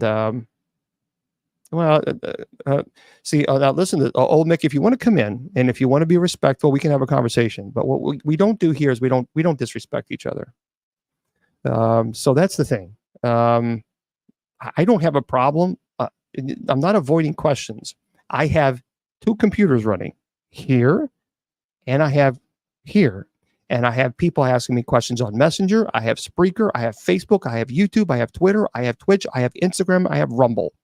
So let's be a little bit, let's calm the judgment down a little and understand that when you have one person trying to go through all the chats, I can only do so much. So let's relax. Nobody paid a ticket. There's no one charged for admission. So just chill, just chill. So, because if you're not going to chill, I'm going to remove. So that's just be kind. Just be kind. Good grief. Anyway, you've seen me answer questions, and when I answer a question, I take time to answer them. I don't just give a 2-second answer. I just don't, because if someone's asking a question, I try to think about it and analyze it and give some time to it. Okay. All Freebird, I'm looking right here, and I don't see All Freebird on YouTube, on Facebook, on Twitch, on Instagram, or stop. So just knock it off. I'm trying to be kind to you, but you're not being kind to me. So just knock it off. Okay. Just some people, no matter what you do, you give and give and give. I have a lot of friends that are Episcopalians, and I love them very much. So I have no issues with Episcopalians. None. Yeah, the Menendez brothers. I don't think anybody unaliving. No. I try not to ban people. I try to give them the benefit of the doubt. And Jeffrey, first of all, don't call me babe. I'm not your babe. That's number one. And number two, if you're going to come in here, be respectful. I don't know who you are. And so don't call me babe. I'm not your babe. So I don't want to be disrespectful to you, Jeffrey. Don't be disrespectful to me. I'm a bishop. I've taken a vow of celibacy, and you're not going to come in here and be disrespectful like that. That won't be tolerated. So anyway,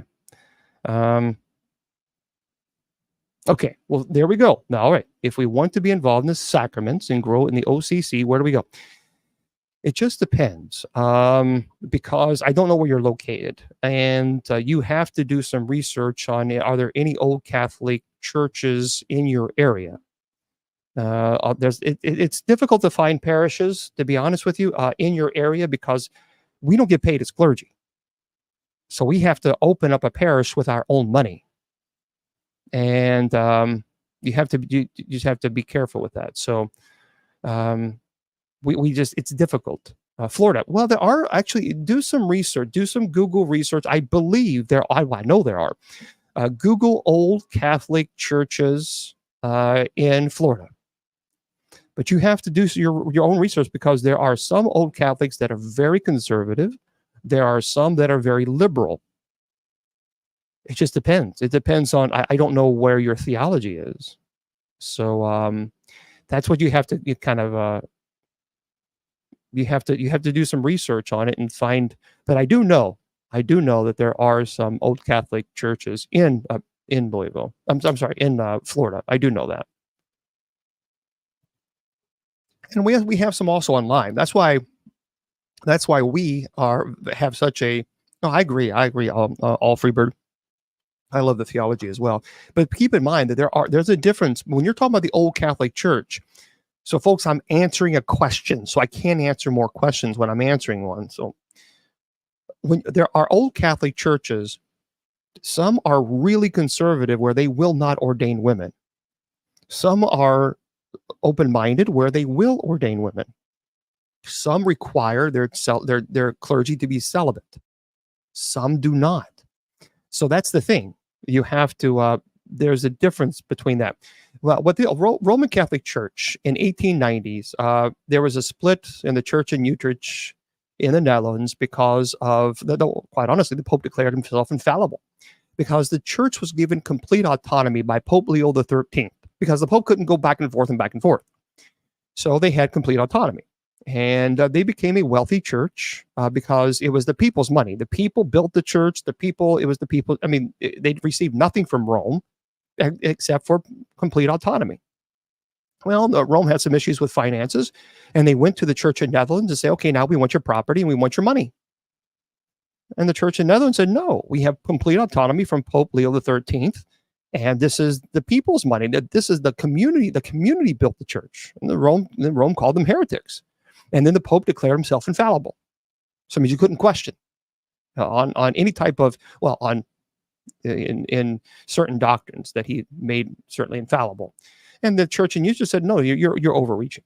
You're overreaching. And technically, there's a lot of people that actually argue and dispute that it actually happened in 1122, as early as 1122. But that's, and so we just simply don't agree with that. So we acknowledge that the Pope is the Bishop of Rome.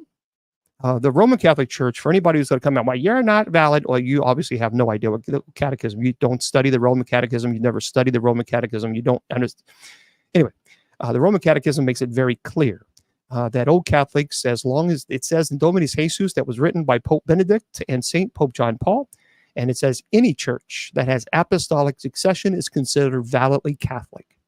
So I have a 110-page document that shows my apostolic succession to Peter. By the way, I studied for the Roman Catholic priesthood for 6 years. I went to graduate school in the seminary, so I studied the catechism extensively. So I'm very familiar with Roman canon law and the catechism. Anyway, the apostolic succession is when Peter laid hands upon this disciple laid hands upon that disciple, et cetera, et cetera, et cetera. So I can show my apostolic succession to Peter. And so there we go. You're right, Andrew, because there's only actually been three instances where papal infallibility was enforced, but still, it's still overreaching. There's no man on the face of this earth is without error. No man, no matter what, only Christ. So just don't. I don't agree with papal infallibility. I think that's an overreach, and it certainly was an overreach in the time that it was instituted. Okay.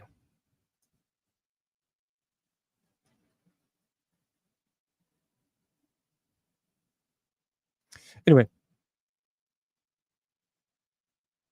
Okay.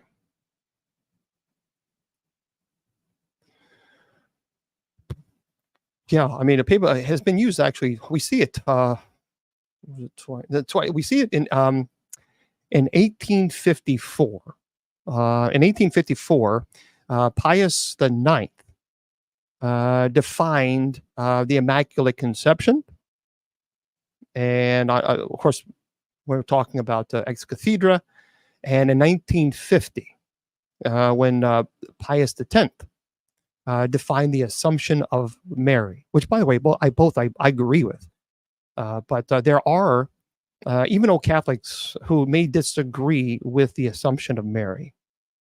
I don't. I accept both of those teachings, but there are, in fact, old Catholics and even Roman Catholics do not agree with the Assumption of Mary. So I've never been to the Netherlands. No. Oh, you're very welcome, Elcor. Well, thank you there, XOXO. I appreciate you being here. No, Josh. No. When speaking ex cathedra, the Pope in full capacity as a spiritual leader of the Catholic Church, addressing the whole church. So it means there's a big difference. So I mean, there's a big difference. I mean, it's believed, when you're talking about papal infallibility, it's believed that it is divinely revealed, and it is something that you cannot even question under any circumstances. And so anybody, even who's a Roman Catholic, you cannot question. In the Roman Catholic Church, you cannot question the Immaculate Conception, and you cannot question the Assumption of Mary. If you're a Roman Catholic, those are issues you can't even question. So, well, yeah, because Catholic means universal. But obviously, there's difference between the Protestant faith and the Catholic Church. Certainly, the Bible. There's a difference, with Apocrypha. But not only that, but of course, regarding the Old Testament, but obviously transubstantiation. That's a big difference between the Protestantism and Catholicism. Why do you go against Rome saying Masons are fine? I know Masons. Here's the deal with there's a lot of look. There's a lot of hate towards Masons, and I'm going to be very blunt. I know people who are Masons, and they are the most loving, God-fearing human beings I've ever met in my life. And they don't do, there's nothing that they do that is demonic. I'm not a Mason. I don't really have a desire to be a Mason. I wouldn't say no, but it's not something that if you're going to be a Mason because you want to see scary, demonic things, you're going to be really, really, really sadly disappointed. Because the Masons that I know spend a tremendous amount of time with giving back to the poor, helping the local, population, whatever it might be. And they are not demonic. They are not evil. This was heavily done. Documentaries and all these were to sell something because it is a secret society, with certain things. It's no longer really secret now. I mean, you can still join them, but I just think we have to. Yeah, they're just kind of. They're very good. Yeah, there's nothing evil about them. They don't worship Satan. That's a problem. So many people go all over social media and put these documentaries together, and they make it sound so like scary. And you know what? It's I think it's a disservice. It really is a disservice. I don't understand. Yeah, and Patricia says, "Amen." My dad was a Mason, so I don't know.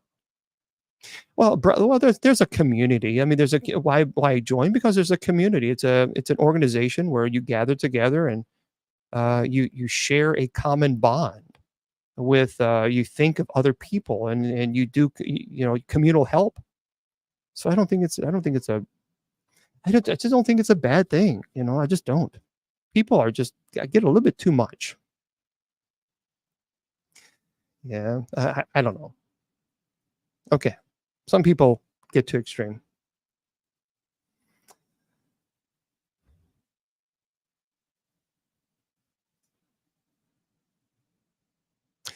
Yeah, I know people who are Knights of Columbus as well. The Maronite Catholics, they are part of the Eastern Catholic Church, and they are in communion with the Roman Catholic Church. They do recognize the papacy. They have the same sacraments as the Roman Catholic Church, the 7 sacraments, but they do have their own distinct rite, which is somewhat obviously it's distinct from the Roman rite. The Roman, we use this the third sacramentary, third edition of the Novus Ordo, and the Maronites use the Syriac, Arabic, and Aramaic, I believe, at their services. So they are found in. I don't know a whole lot about them. I believe they're found in, or you can see them in Syria. I know Israel has them. Palestine had them. And a few other places, but I can't remember. So anyway, so hopefully that answered your question. Well, thank you there, Captain Ribeye. Anyway, yeah, that Elon Musk, I don't understand why he would do that. I just don't understand. Yeah, it's a shame that I think it's a shame that the Episcopal Church, there's a lot of reasons why the Episcopalians, whether there's a split there, but here's the deal. I have friends that are Lutherans, Episcopalians. I have friends that are atheists, that are Muslim, that are Jewish, that are Buddhists. Of course, Buddhist is not a religion; it's a way of life. But it's I have friends from all walks of life, and we respect each other. We may not agree with one another, but we respect one another. So, yeah, there's a lot of people who are hardcore Roman Catholics, and that's okay. Listen, I'm going to tell you something. My time in the Roman Catholic seminary, the 6 years, was truly the most amazing times of my life. I absolutely loved it. Study with the Benedictines, study with the Jesuits. I have nothing negative to say. Nothing. It was truly The education, remarkable. The formation was top notch. So there's nothing. I mean, it was the most peaceful time in my life. So I have nothing negative to say. I have a lot of friends who are atheists.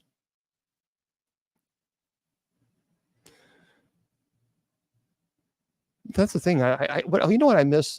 As a kid, and even growing up, I miss the days where people could disagree with one another and not attack each other. I just miss that. You know, it's a shame that we can't do that anymore. Yeah, you can ask. I'll do the best I can as far as Roman Catholic ranking.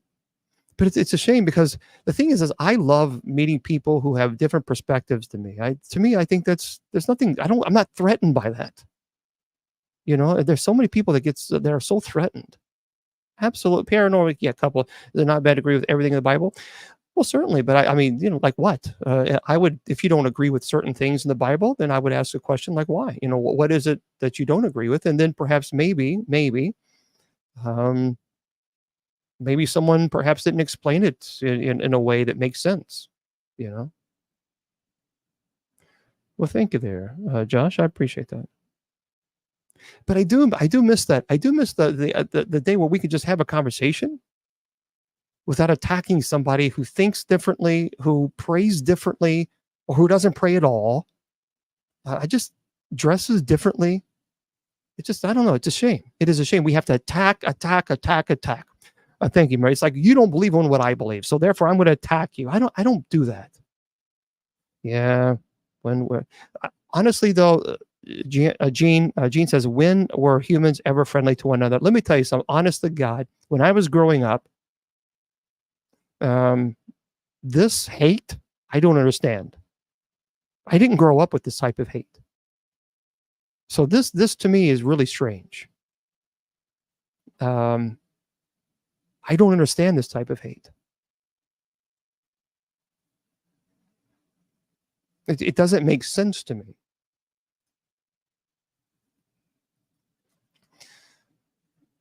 Yeah, I don't understand it. It's so much hatred. I think it's called social media. Social media. No, actually, the Church of England does not have a pope. Actually the monarch, which is quite interesting, is in charge. Is really the supreme governor of the Church of England. Now, if you're talking about there's the Archbishop of Canterbury. When you're talking about the ranking as far as clergymen in the Church of England, would be that's the top person. But though they don't have a pope. I've read the Quran. And there are things that I agree. There are things that I disagree. So I have friends that are Muslim. Yeah, absolutely. That's how I treat people. I mean, I just, if people are going to treat me with hate, then I just say, you know what? I wish you well. Obviously, you're having a bad day, because there's a lot of trolls. You go on here and you see people say some pretty nasty things. I don't throw it. I don't call them names. I don't curse at them. I don't do any of that. I just simply say, obviously, you're having, there's something there that obviously you're struggling with, because if you're trying to project that hate on me, I don't accept it. I don't accept it because I just don't. Yeah, there's a lot of people asking questions. You can ask the question. I'll do the best I can to get to them. I promise. Yeah, there's a lot of people who want to go back to pre-Vatican II. So, I mean, I think Vatican II did kind of go to a little bit to the extreme. Yeah, I have watched The Chosen. Yeah. I'm in Kentucky. Good old Kentucky. Well, I have a Benedictine habit. I just don't wear it on here. I don't wear it here because if I wore my habit, that would be the primary conversation. And I'm just not, it's like, okay, folks, it's a habit. It's a Benedictine habit. It's a Benedictine habit. Come on, let's push it. No. I think Chosen was good. I didn't like what they did in season 4. I did not like what they did at all in season 4. What they did to Thomas was stupid. They should have never done that. That decision was not a good decision. I do not support the decision. The Chosen season 4, and what they did to Thomas really made me mad. Yeah, actually, I do. We're here every Sunday and Wednesday, and we do Bible study for 2 hours. And also Monday through Friday, I also do homilies every single night, Monday through Friday at 10 p.m. Eastern Standard Time for night prayer. So, yep, been doing it here for about, well, not here, but I've been doing it online for about 20 years. So, well, I think my favorite theologian, no question, would have to be, well, thank you, would have to be one of my professors in graduate school, Bishop Robert Barron.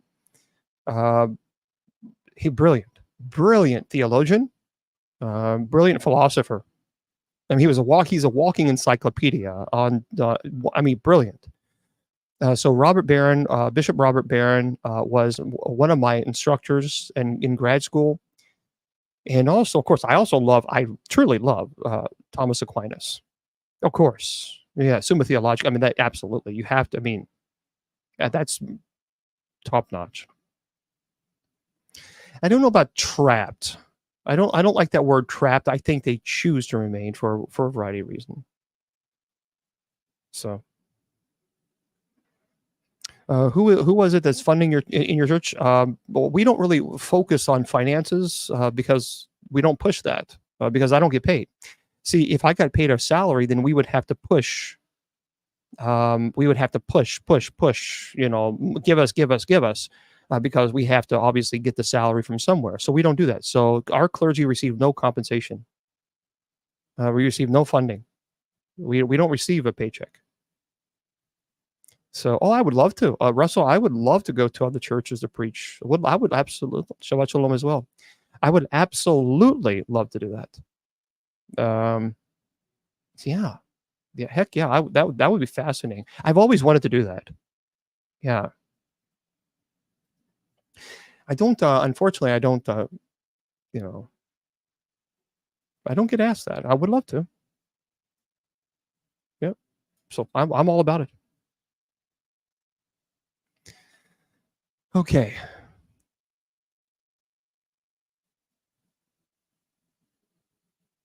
But yeah, the Chosen season 4 really made me mad. Well, thank you, Anne Marie. It really made me mad.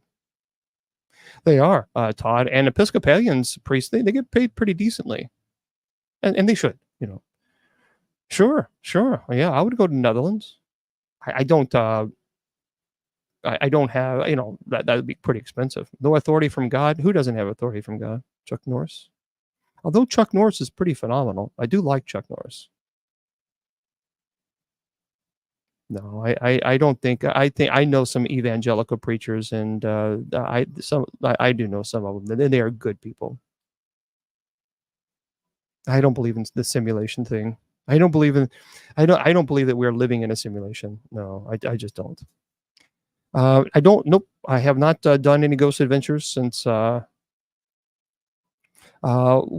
is coming? Please understand. I have Facebook, YouTube, Twitter, Twitch, Instagram, Rumble, Spreaker, and you guys. I have a lot of chats open. I'm doing the best I can. So I don't know what your question is. I didn't see it. Yep, we do. Pray to Mary. It's the same. Same. We don't pray to Mary as if she is God or she is Jesus. She cannot. She cannot redeem. She's not a co-redemptress. It's the same principle. You ask me, Bishop Long, I'm having surgery tomorrow. Will you pray for me? Yep, that's what we do to Mary. That's it. That's it. Simple as that. I teach online English, Sean. Well, yeah, I speak to Zach. What do I recommend about what? So please understand, there are lots of people asking questions, and I'm also getting questions on Facebook Messenger. So I run the show on two. A lot of people don't know I run the show on 2 computers. So this is just TikTok, and this over here is Facebook, YouTube, Twitter, Twitch, Instagram, Rumble, Spreaker. So that there's a lot. There's a lot who are chats going on. Okay. Well, there's a lot of books. Depends on what title, what topic. Well, that's great, Russell. I'd love to do that. Yeah, I would be all about that. Well, thank you there, Francis Marie. Thank you very much. Yeah, I have great respect and love for Mary, but Mary is not a co-redemptress, and the Catechism doesn't teach that at all.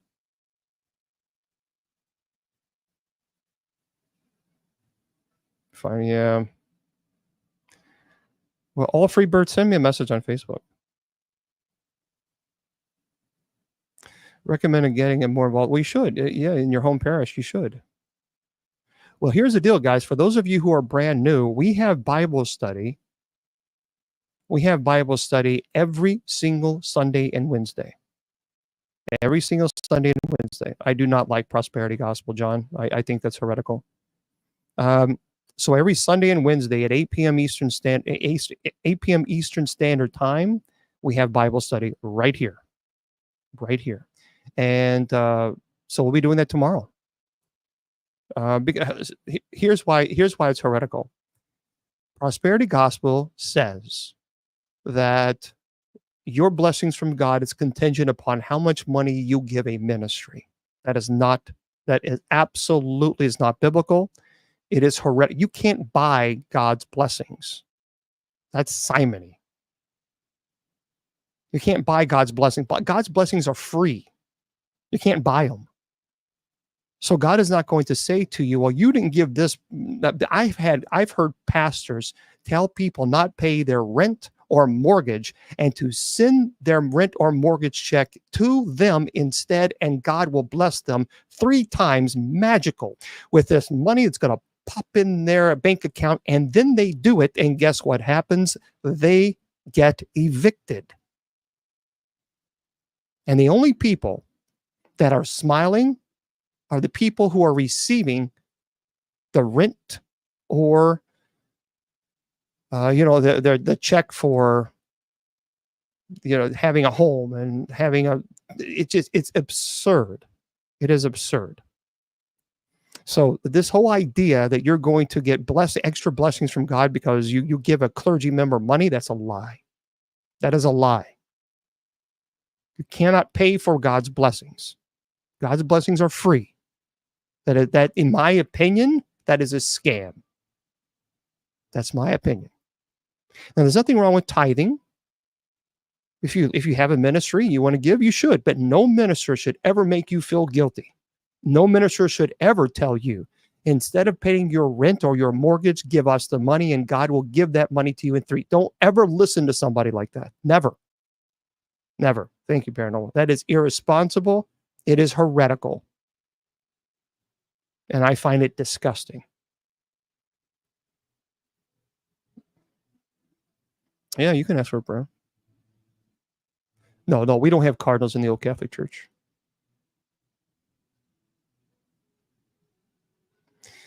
Well, thank you. That's very sweet of you, Thelian. Is there something I can pray for you about? Well, thank you, Thelian. I appreciate that.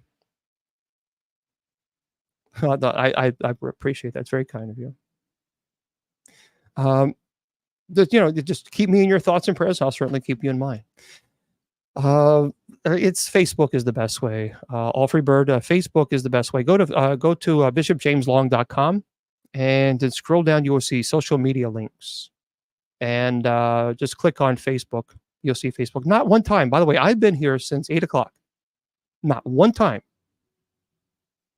have I asked anybody to send 1 penny to me. Not once. And you won't ever hear it. Now, what you will hear this from time to time is you'll hear me say, like on Sundays, we have 2 clergy members, Father Mark and Father Sean. They're coming in, one from Las Vegas, one from North Carolina. We have a retreat next year. We pay for the retreat out of our own pockets. As I mentioned, we don't get paid. So they have to fly in, plus they have to pay for the retreat, and it's expensive.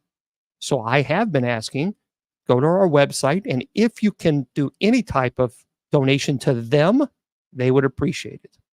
And that's the only time that you've never, ever, ever heard me say to you, send me money. You've never heard me say it. Ever since because I've never done it. In 20 years, never done it. So the best way is to if you want to. But you can go. You can send me something.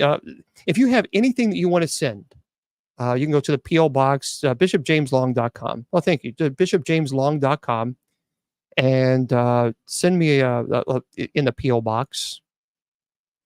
There's a little P.O. Box there. And by the way, people ask, would I bless items? Of course I will. But here's the deal. The only thing that I ask is that if you send me something to bless, please, pay for, the pay for the cost that it sends back out, the postage, because it can get really expensive. At one time, I had like 33 items, and out of the 33 items, 2 of them had a self-addressed envelope that had already been paid for, and I had to pick up. That was expensive. That was very expensive. So I just sent a little letter saying, hey, next time, I don't mind doing it, but please next time, if you could pay for the postage, because you got 30 and you got 30 postages out there and each one costs $5. That's $150. That's a lot of money. So I have no problem blessing to just, obviously have some type of envelope to pay for the postage. I don't have any idea what time. I will be at the Arkansas Paranormal Expo next week. Let me type this in. Hold on. Again, guys, I'm doing the best I can with answering as many questions as I can. Please, let's not be nasty. Let's not be nasty. I'm doing the best I can. I'm trying to answer as many as I can, as quickly as I can, but I'm only one person. It's on. It looks like here. Yeah. Well, no, here it is. It's on their website, Arkansas Paranormal Expo. Looks like Saturday at 2:15 and Sunday at 12:45 p.m. So there we go. I'll be at Arkansas Paranormal Expo. So go to arkansasparanormalexpo.com and I'll be there next weekend. At this point in time, I think I will have a Friday show. I think I will not have a Saturday show. And I will not be able to do Bible study on Sunday because I'll be driving 8 hours to get back home. So I know next Sunday, not this Sunday, next Sunday, I won't be here because I have a long drive back home. Okay.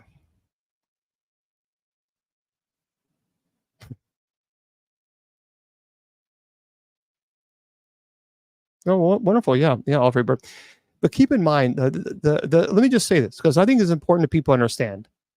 The deliverance ministry that I do is just one. It's just one of the ministry. So there's a lot more that I do that actually I put more time into it. The deliverance ministry is just one. And I mean, I'm a chaplain. I've been a chaplain now for 24 years now. Gosh. So chaplaincy is something that I do quite often. So anyway, so the deliverance ministry, that is a ministry. And I always tell people that if someone comes to me and they want to be a priest, they feel like they're called to be a priest, I always ask them, or are you an exorcist who happens to be a priest, or a priest who happens to serve as an exorcist? Because there's a big difference. Because if you're not a priest whose ministry happens to be a ministry of deliverance, if you're not that first, you have no business in being in ministry.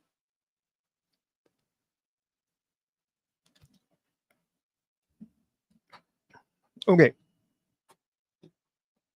Now, there's a lot of people who are no. There's a lot of people who are questioning and saying some things that are rude. Marty, I don't think you're rude. It's been going on 5 years. I've been listening and learning. Oh, great. Well, fantastic. And I'm grateful every day for you. Well, wonderful. I'm glad that you're here. Yeah, I know. These pastors that tell you, oh, yeah, God's going to bless you. God's going to bless you. Just go ahead and send all your money, and God's going to give you 3 times that. You know what? That's a lie. That is a lie. That's a shame. That is a shame. Don't fall for that, guys. Don't fall for that. That's a scam. And that's a scam. I don't care.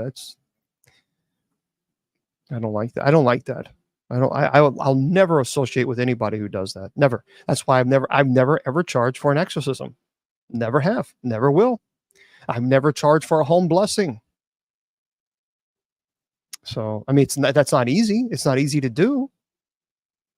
But I also know that the moment you charge for an exorcism is the moment you say, well, I can charge 5,000, and you get 5,000. Well, I can charge 7,000, then 10,000. Before you know it, you're up to $15,000 for an exorcism. Nope. So everybody that I work with, they don't charge a penny. No, my primary focus is not the paranormal. I love the paranormal, but that is one ministry. I work with the paranormal community. Here's what I do, Todd. It really is not. See, a lot of people, I think people need to know this. There's such a misconception about who I am. I am not running around chasing ghosts. That's not what I do. I don't have time for it. What I do is simple. A homeowner contacts me and says, I'm scared. There is something literally going on in my home, and I'm afraid. And I don't want to bring my family back into this home. Please help. So I get with the team. The team goes out and investigates for free. And sometimes it takes hours for them to investigate, hours and hours. They gather all the evidence, they present it to me, and then I make a decision as to what we need to do next. That's it. That's all. Thank you, Marty. That's it. That's what I do. So if it's legitimate and the home needs to be blessed, I will go to the home and I will bless the home. If it needs a minor rite of exorcism, that's what I do. But if an exorcism is warranted, that takes time. I don't do them on command. Oh, sure. Yeah, Tracy. Tracy says, when you do an exorcism, have you ever had to go back and do it again? Yes. Because many times it's not a one and done situation. I worked with a woman for 3 years. 3 years. So, and I agree, Jewel, I agree. Spread the word of God. God first, absolutely, I agree. That's why every Sunday and Wednesday we have Bible study. And I've been doing now night prayer for over 20 years on air, Monday through Friday at 10 p.m. Eastern Standard Time. Oh, no, it's a good question. It's a good question. So I do night prayer Monday through Friday at 10 p.m. Eastern Standard Time, and I do Bible study every Monday and Wednesday, or every Wednesday, Sunday and Wednesday. Do you know, out of the week, the entire week, now think about this, out of the entire week, there's such a misperception about who I am. Out of the entire week, I spend on Friday 1 hour, 7 to 9, let's say 2 hours. 2 hours a week. Friday night show dedicated to the paranormal. 2 hours a week. I dedicate that to the paranormal. And I always lecture too. On the first hour, I'm always teaching. I'm not just talking about ghosts and goblins and ghouls. I always teach the first hour to give you guys some type of background information, something. Now compare that to this.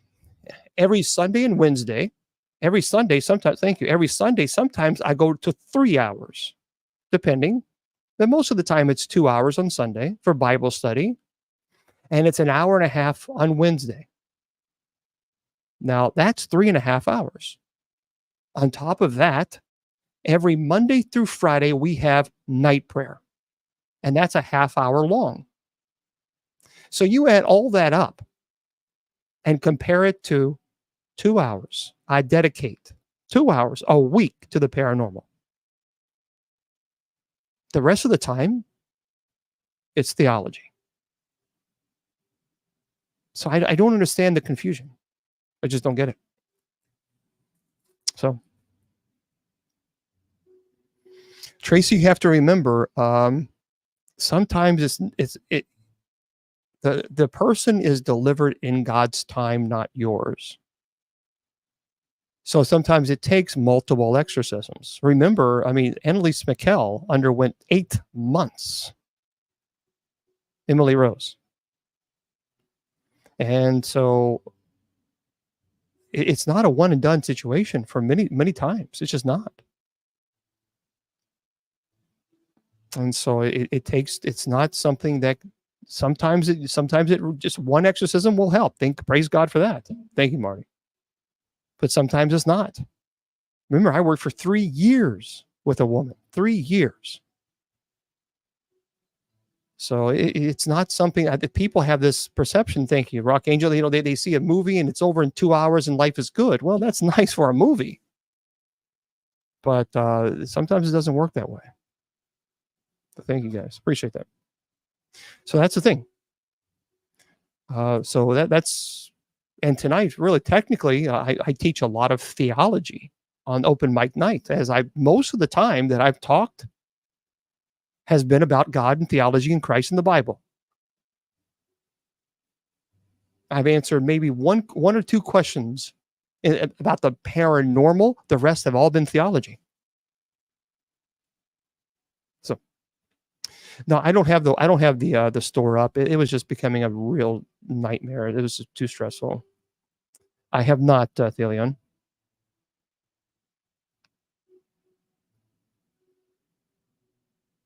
Anyway, that's I've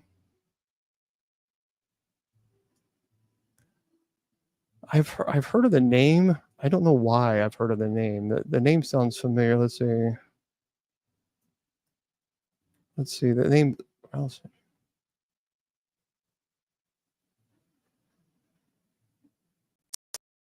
yeah, that well, he's a retired NYPD sergeant, so I certainly respect him for that. I respect all of our men and women in blue. Traditionalist Catholic, demonologist. Okay, so he's a traditionalist. So he probably certainly would not agree with many of my theological arguments, and that's fine too. I knew Lorraine. I did not know Ed, but I did know Lorraine. Yeah, again, all Freebird, please understand that when you say, I understand you want to help. I get it. But here's what I always tell people. If they have a desire to want to get involved, then I always tell them first to always, and then they say, I do. I say, nope. Take it to prayer. Take it to prayer. Forget what you want. Take it to prayer. And this is anybody. If you want to get in this ministry, I tell people, take it to prayer. Forget what you want. And ask God to guide you. Don't forget about your desires, what you want to do. Ask God to guide you. And he will. Because this ministry is quite serious. And if people are not prepared for it, it's some problems. So, all right. Oh, sure. Yeah. J Mac. Yeah. I don't worry about death. I have no fear of death. I have absolutely no fear of death. But at one time I was 420 pounds. Yeah. 420 pounds. And that was because I was so overwhelmed. And what makes it hard, the hardest part of doing this ministry is not the demonic aspect. And I've talked about this before. The hardest part of doing this ministry is that I have to tell people I can't help them. At least not right now. Because I have to raise funds to get to that person's home, because I don't charge and I don't get a paycheck from the church, and I still have my bills that I have to pay. And that's the hardest part. And that was taking a toll, because, I was bombarded with so many requests to help, and people on the phone and begging and crying and pleading, and me telling them I can't get there right now. I just can't. Thank you. I appreciate it. So that's the hardest part. I'm very good friends with Chip Coffey, actually. Yep, good friends with Chip. Chip is a good guy. You can vote your conscience. Vote your conscience. I'm not here to tell you who to vote for or who not to vote for. Vote your conscience. Always take it to prayer. Take it to prayer. That is the best. Take it to prayer. Yeah, we always pray for animals. St. Francis, certainly. And you've just been asking, are you a troll? No, Marty, you're not a troll. You're a subscriber here. You've followed us for a long time. No, you're not a troll. Well, I'm Kentucky, but I was raised in a family where we didn't. The idea of a country accent was not allowed. It was just yeah. All right, Vey Mayday. How do you know what is mental health versus possession? Well, there's two terms in demonology called prognostication and retrocognition. And prognostication is the ability to know the future, and retrocognition is the ability to know your sins. Not because demons can read your mind, they cannot, but because sins fall under what's called ordinary demonic activity through temptations. So it is the demons that obviously tempt us, and so therefore that's why they know our sins. So that is why in exorcist we have the sacrament of reconciliation prior to performing an exorcism, so that we take that aspect out of the equation there. But also, so the person who is mentally ill does not have the ability of prognostication, retrocognition. A person who's mentally ill cannot levitate. A person who is mentally ill does not know languages they've never studied. So there are several manifestations you can easily determine versus versus mental illness, and also that we require psychological evaluation. So there is the psychological evaluation is a non-negotiable, because it really bothers me that anybody performs the solemn rite of exorcism on anyone without having a psychological evaluation can do some serious damage to that person's mental health. Because a person who has dissociative identity disorder, you can perform an exorcism on that person, you can create another personality, another identity. A person who is paranoid schizophrenic, you can put them in a manic state. So therefore, you must have a psychological evaluation. Should be non-negotiable.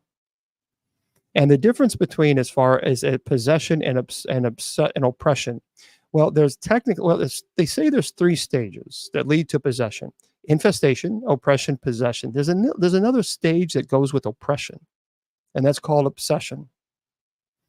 So you have demonic infestation. The demonic has infested itself within the home. And if perhaps maybe you played with a Ouija board, you've given the invitation, now it's infested itself in the home. Oppression, it begins to physically attack you, biting you, pinching you, scratching you. It's affecting your sleep. You are sleep deprived, and further, and even more, it's breaking down the person's will. Then demonic obsession is when it begins to speak to you. So it interacts with you. You hear its voice. It mimics schizophrenia. And this is breaking down the person's intellect. So the intellect and will are eradicated, which is a process. And once that process has occurred, then you have possession. And even possession, there's perfect possession and transient possession. And transient possession is when the demonic will enter the body and leave at will. The person remains under the stage of oppression and obsession. They're constantly being battered down because the demonic wants to enter and leave at will. Oh, well, thank you very much, my brother, Bishop Christopher Campbell. Thank you. So this is why. So the person will remain under the stage of oppression and obsession. And while they remain in that state, they can still go into transient possession. Perfect possession is when the demonic does not leave the body. And that is quite dangerous because the body can only sustain so much trauma. Annalise McCall, or Emily Rose, she had suffered from transient possession, but she was always in the stage of oppression and obsession, always. And someone asked me what my favorite Bible verse is. I have so many. I mean, it's too. It would be unfair for me to say one, because I love the Bible verses about Christ, about how he approached the leper and how he embraced the leper first before he healed him. Because that says so much about Christ. It's so much about his compassion and his love, because he didn't need to hold him. He didn't need to hug him in order to heal him. He could have just thought it. and the person would have been healed from leprosy. But he held him first to remind him that he's still a human being and that is still valued, because society told him that you're evil, you're terrible, you have leprosy because of your sins, because that's what they believed, that leprosy was a punishment from God for their sins. Even though they did nothing to deserve it, it was just a very contagious disease. The society at that time believed that that was their punishment from God, and so they were ostracized, couldn't even be around their family, and mocked. And so Christ showed up, and this leper is there, and he embraced him. He embraced him first. That's so beautiful. It is beautiful. He embraced him first to remind him you're still human, and you're still valuable. No matter what anybody's told you, you're still valuable. You're invaluable. And so it would just to me, that's very powerful. And then he healed him. But so I think that the stories like that, I remind people of about Christ. But I love Psalm 23. I love Psalm 91. I also love Psalm 22. I love Psalm 22 because a lot of people say, "Aha, Jesus said, my God, why have you forsaken me?" That proves right there that he was not the Son of God, because he's saying, "You have forsaken me, God." And I say, no, sunshine. That's incorrect, because Jesus was fulfilling prophecy. What do you mean? No, he wasn't. Yes, he was. In Psalm 22, it says, my God, why have you forsaken me? Why are you so far from saving me? So far from my cries of anguish." And then it continues and continues and continues. And then it ends with, they will proclaim his righteousness, declaring to a people yet unborn, he has done it. He was praying. Psalm 22. Very powerful. So when you understand that, and then it's like, wow, that is pretty powerful. Well, yeah, certainly they can. The story of the swine, Mary,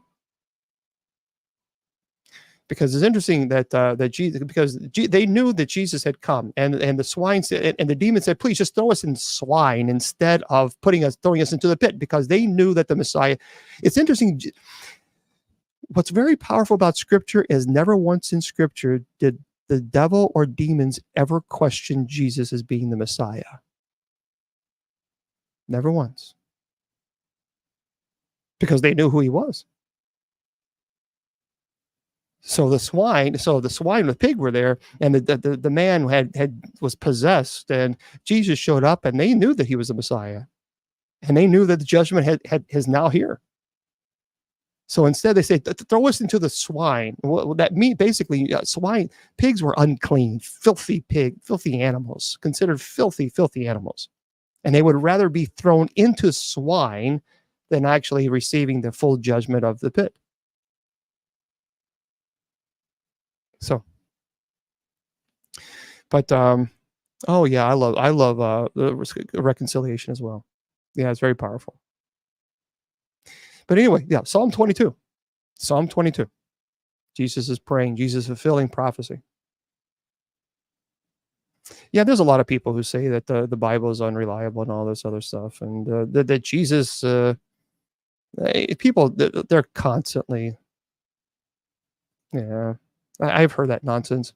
But see, here's what they can't say, especially for people who attack the Bible and say it's not reliable. That's a problem, isn't it? Because the Protestant Bible was written over a 1,500-year time span. 1,500 years. Now, if you go back 1,500 years right now, I mean, there hasn't even been a British Empire yet. And 66 books written over 40 writers from 3 different continents and 3 different languages. And from these writers were very diverse, from shepherds to kings, and many of them lived in different generations. They didn't know what the other guy wrote. They didn't have internet or Wikipedia back then. But then you put them all together and magically you get a perfect harmonized book. Do you realize how impossible that is? That's like looking at it's like looking at 40 different writers over the last 1,500 years and saying, write a chapter of a novel and putting the whole thing together after 1,500 years and make it make sense. It's pretty fascinating.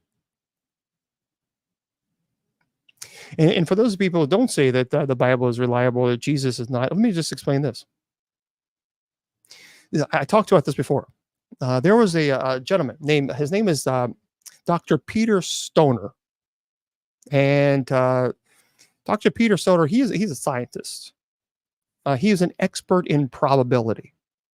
And probability is basically, it's like if I have a 5-gallon paint bucket and I have 9 white tennis balls and I have 1 yellow tennis ball and I shake them all up and I pull them, the balls out. I say, okay, I blindfold somebody and I say, reach in and grab 1 ball. The chance of them picking out is the yellow ball is 1 in 10 because there's 9 white and 1 yellow. So it's 1 in 10. That's it. So Dr. Stoner is an expert in probability. So here's what he did. And he wanted to know, what is the probability that anyone could fulfill like biblical prophecies? And so he actually employed 600 science students from 12 different classes and months of research. And the national, by the way, for the people say, well, this is incorrect. Well, the National Scientific Council actually reviewed their work and said not only was their work accurate, it was perfect. So this is the question that they asked. This will blow your mind. The question they asked was, what are the chances that any human being from the time of the birth of Christ until today could fulfill just 8 biblical prophecies found in the Old Testament? Just 8. So they did Christ born in Bethlehem, preceded by a messenger. He enters in Jerusalem on a donkey, betrayed by a friend, sold for 30 pieces of silver. The money for which Christ is sold to be thrown into the potter in God's house. Christ to be silent before his accusers. Christ to be executed by crucifixion as a thief. So they ask, what was the chance that any human being could fulfill just 8 of these prophecies in 2,000 years? Do you know what the answer was? Now, again, for those people who don't like this, well, too bad. The National Scientific Council reviewed it and said it was perfect, no errors. So they asked, what is the chance that any human being could just fulfill those 8 prophecies in 2,000 years? The answer? The chance any one man or person might have lived down to the present time to fulfill just 8 prophecies from the Old Testament to the modern time is 1 in 10 to the 17th power. Do you understand that? That's 1 and 10 to the 17th power. That's 1 with 17 zeros behind it. How would you like those odds to play? So what about 16 prophecies? What's the probability of one man fulfilling, or person fulfilling, just 16 prophecies in the Old Testament in 2,000 years? He came out with this 1 in 10 to the 45th power. That's 1 in 10, and then after 10, 45 zeros after that. What about 48 prophecies? The chance that any one person can fulfill 48 prophecies in the Old Testament? 1 in 10 to the 157th power. Jesus fulfilled all 300 prophecies.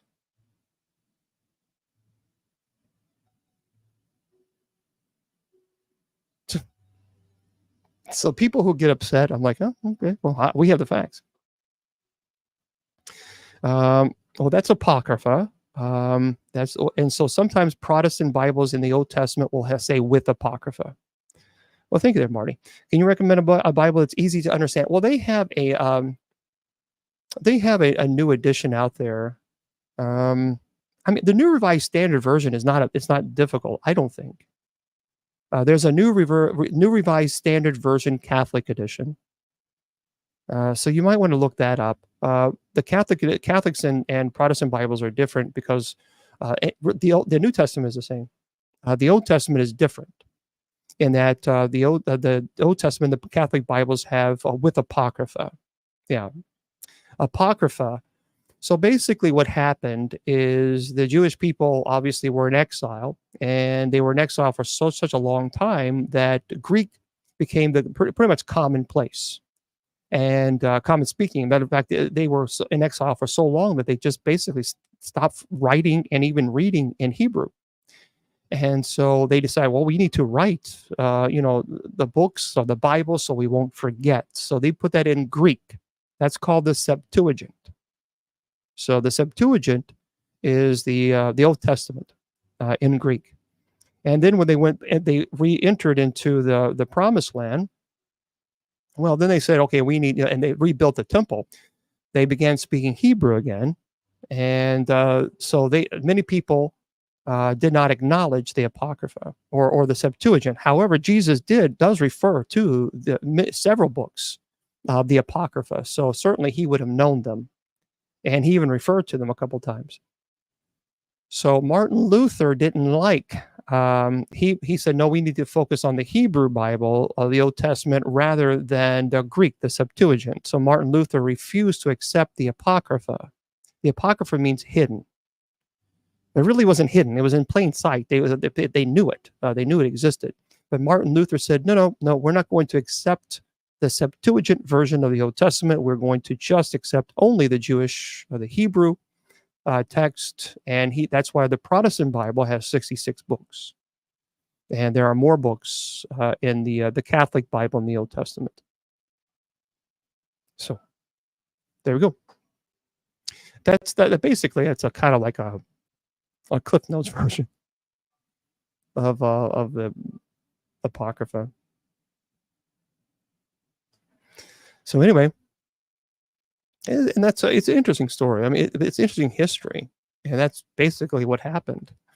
So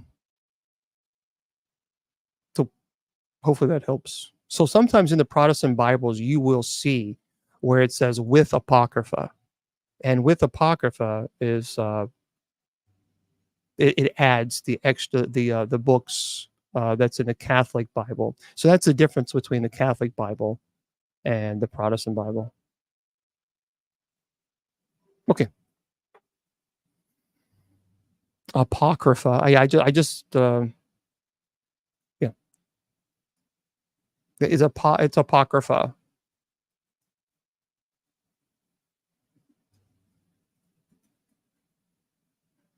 Okay, so I've been here for a little bit.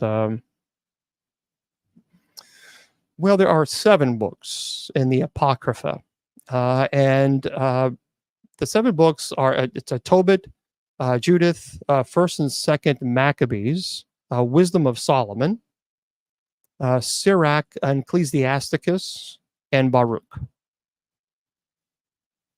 So,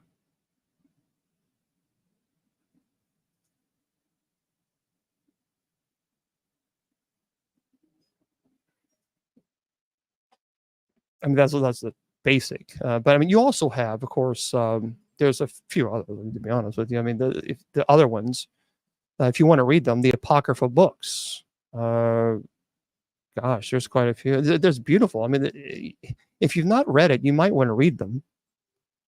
And well, thank you very much. I appreciate that. There's Esther, Daniel. Those are the Greek editions. So, okay. So, but the other books that there's lost books, the forgotten books of Eden, and gosh, there's quite a few there. The Infancy Gospel of Thomas, the Book of Jesus Christ, the Gospel of Nicodemus, the Book of Enoch, of course. There's a lot of, but it's interesting. I've read the Book of Thomas, the Gospel of Thomas. I've also read the Gospel of Mary Magdalene, and I've read the Gospel of Judas. The Gospel of Thomas was problematic because Jesus, when he was a little boy, bumped into a little boy bumped into him and he threatened to turn him into a frog. It's probably not a good. It's probably not a good thing. It's like it's probably not. So you can't go around threatening people. But anyway, because it means hidden, but really they're not hidden. But okay.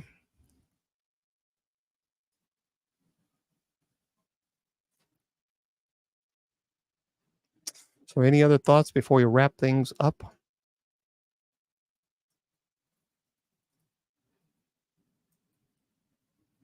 What was that?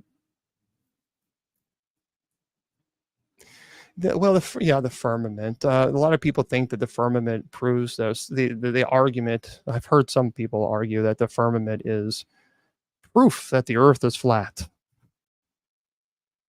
Wow. No, it does not. It does not. Yeah, you also have you have the there's quite a few. You can get some of these online. I know you can get them on Amazon. There's more. Wait, there's more. There's more. Because the books that there are several books that are not found in the Hebrew Bible, and even they're not included obviously in some of the Protestant Bible, which follows the Jewish canon. The Jewish canon being the Hebrew.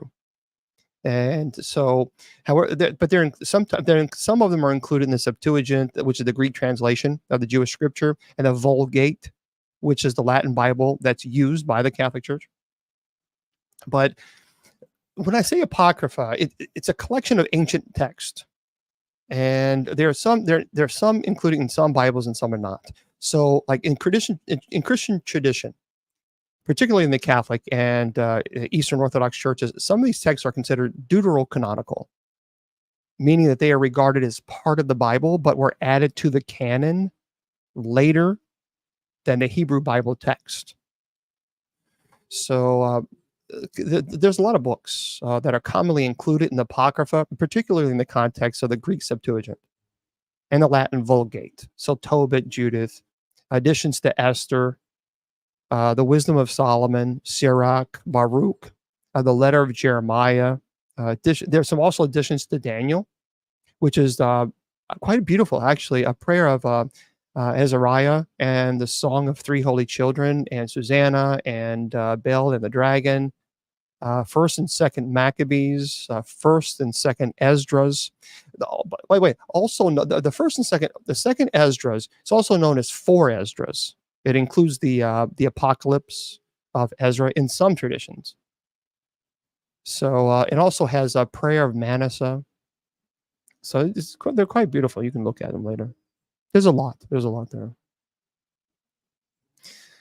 Okay. So anyway, I'm going to run. Yes, you can. About Halloween, you can go on. If you want to know the history of Halloween, go on my Facebook. It's there, and also YouTube. You can go there. It's also recorded on podcasts on my Spreaker. So what you can do is go to bishopjameslong.com and scroll down, and there you go. And you can definitely check it out. So all the shows are podcasted on Spreaker. There you go. You can actually get this at Etsy for $42. So people always make rude comments about, oh, you're look at your fancy ring. That's $42. You can go get it. It's amethyst ring on Etsy, $42. There you go. I mean, so it's a beautiful ring. It is a pretty ring. But $42, you can go get it in Etsy. Yeah. Enoch is Gnostic. There's a lot of problems with the Book of Enoch.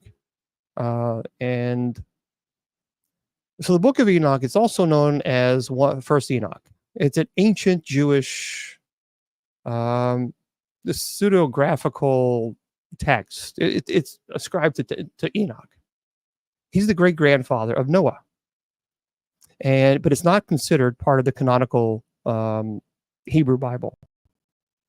So it's a significant text in various traditions, like with early Christianity and some Ethiopian Christian traditions. There's several. It kind of divided into several parts. The Book of Enoch. So for those of you who want to know, this is how you would break it apart. First, it talks about the Book of Watchers, and the Book of Watchers covers chapters 1 through I think 36 or something like that. And it describes the fall of the Watchers. It's a group of angels who descend to earth, and they intermingled with humans. They taught about humanity, the various forbidden arts, which led to corruption and the belief, the proliferation of evil. And then, as a result of that, the archangels decided to cleanse the earth through the flood. And then you have chapters 37 through 71, and it's the book of parables. And it contains apocalyptic visions and parables, and it deals with the coming of the Son of Man. So obviously the Messiah. And then after that, you have chapters 72 through 82, which is only 10 chapters. It's not a long section. That's the astronomical book. And the astronomical book, it's also known as the Book of Heavenly Luminaries. It's an interesting read. It really is descriptions of the movements of like heavenly bodies, and the book of dream visions. It's like 7 chapters. Can't remember exactly how specifically where. It's like 83 to something. I think it's 7 chapters. But anyway, it contains 2 visions, detailing the history of Israel, and the other the animal apocalypse. It's interesting. That's interesting perspective because it gives historical events are symbolized through animals. And then you have finally 91 through 108, I believe, is the Epistle of Enoch, and that contains like moral teachings, blessings, curses, and it emphasizes like the rewards of the righteous and the punishment of the sinners. But the problem with the Book of Enoch, well, several problems. Number one, it's Gnostic, but number two, it has this huge genealogical background, all the way going to Satan, to Lucifer, and it also places the blame of sin on demons, and it takes the culpability completely away from humans, and that's problematic. And not only that, but it really does go into detail as far as the Nephilim. And it's incorrect. The Nephilim were not the offspring of angels, demons, and women. They simply were not.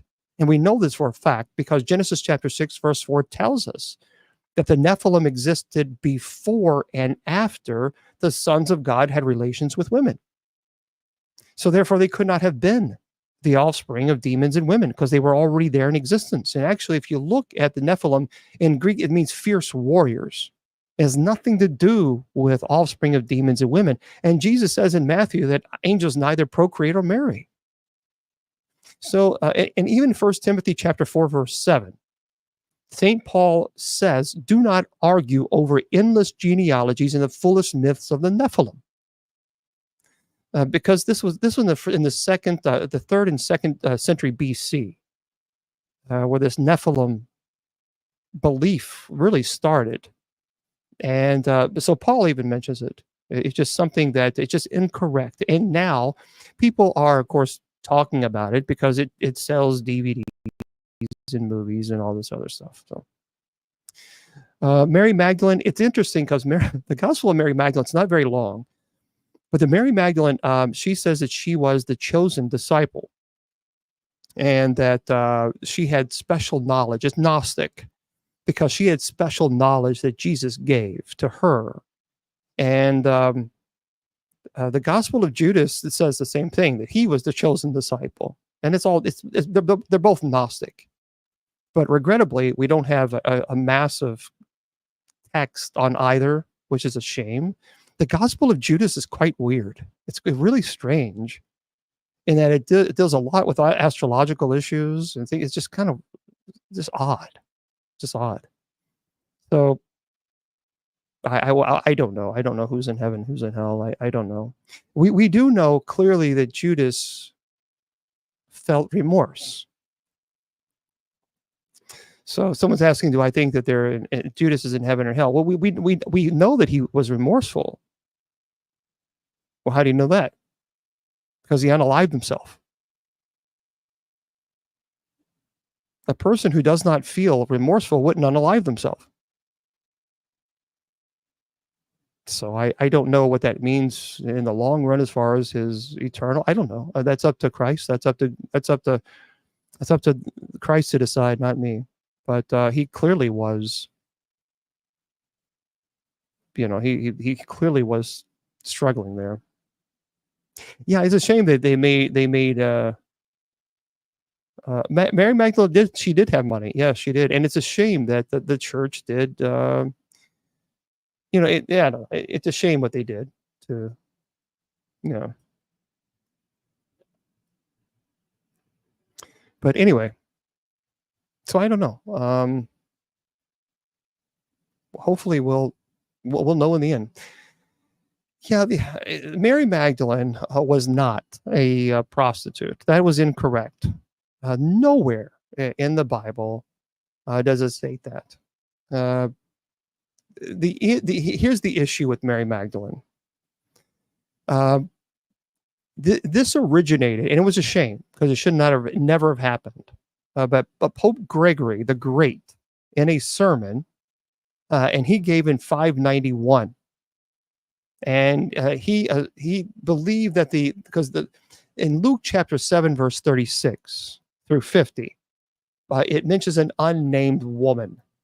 And so then Pope Gregory just assumed that unnamed woman was Mary Magdalene. And there was also, because, there was also some issues, because there was belief and there was chatter that Jesus was married to Mary Magdalene. So then the argument was, well, we'll just declare her to be a prostitute, and in that debate altogether. But that really should never have happened. Because she was the devoted disciple. She was a financial supporter of Jesus. And she was actually vital to his ministry. I mean, she was there with the not only crucifixion, but also the resurrection. In all 4 canonical gospels, by the way. And in 1969, what's interesting, in 1969, the Roman Catholic Church admitted that the Bible does not support the idea ever that Mary Magdalene was a prostitute. And it should never have happened. So it's a shame. It's a shame that happened, that she was, treated in that manner, because I think that was very disrespectful. But anyway, now you know the history on that. Okay. She was quite devoted, So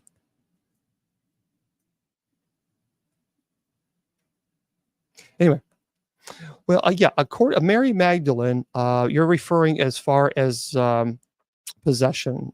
In Luke, the argument is Jesus cast out 7 demons from Mary Magdalene before she became his disciple. And because the number 7 is interesting. It's because it's the number of completion in Jewish tradition. So the argument is, by some theologians, that she was held by all 7 deadly sins. And so that's why the 7. So anyway, yeah, that's Luke chapter 8. If you're interested in knowing Luke chapter 8. And so as far as helping and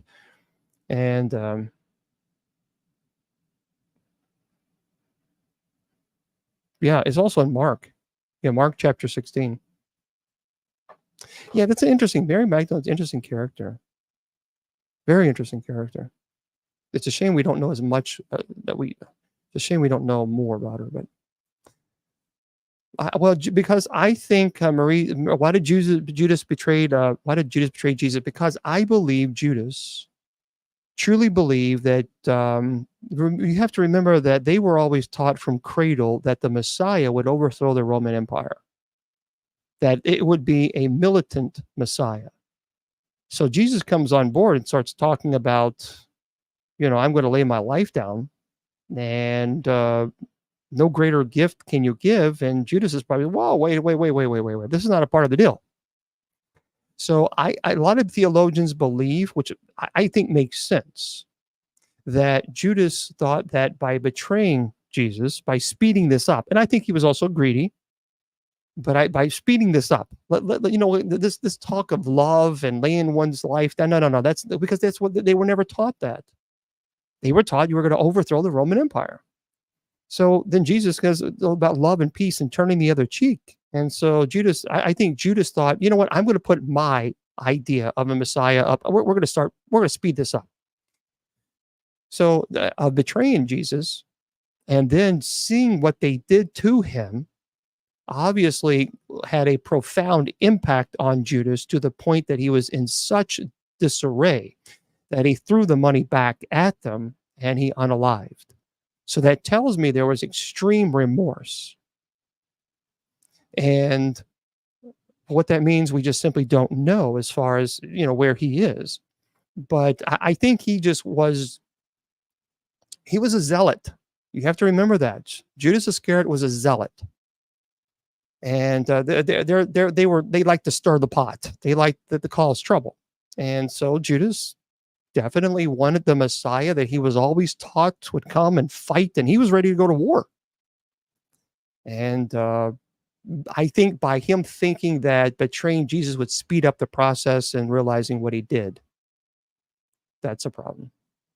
So, because he obviously unalived himself because of his emotions.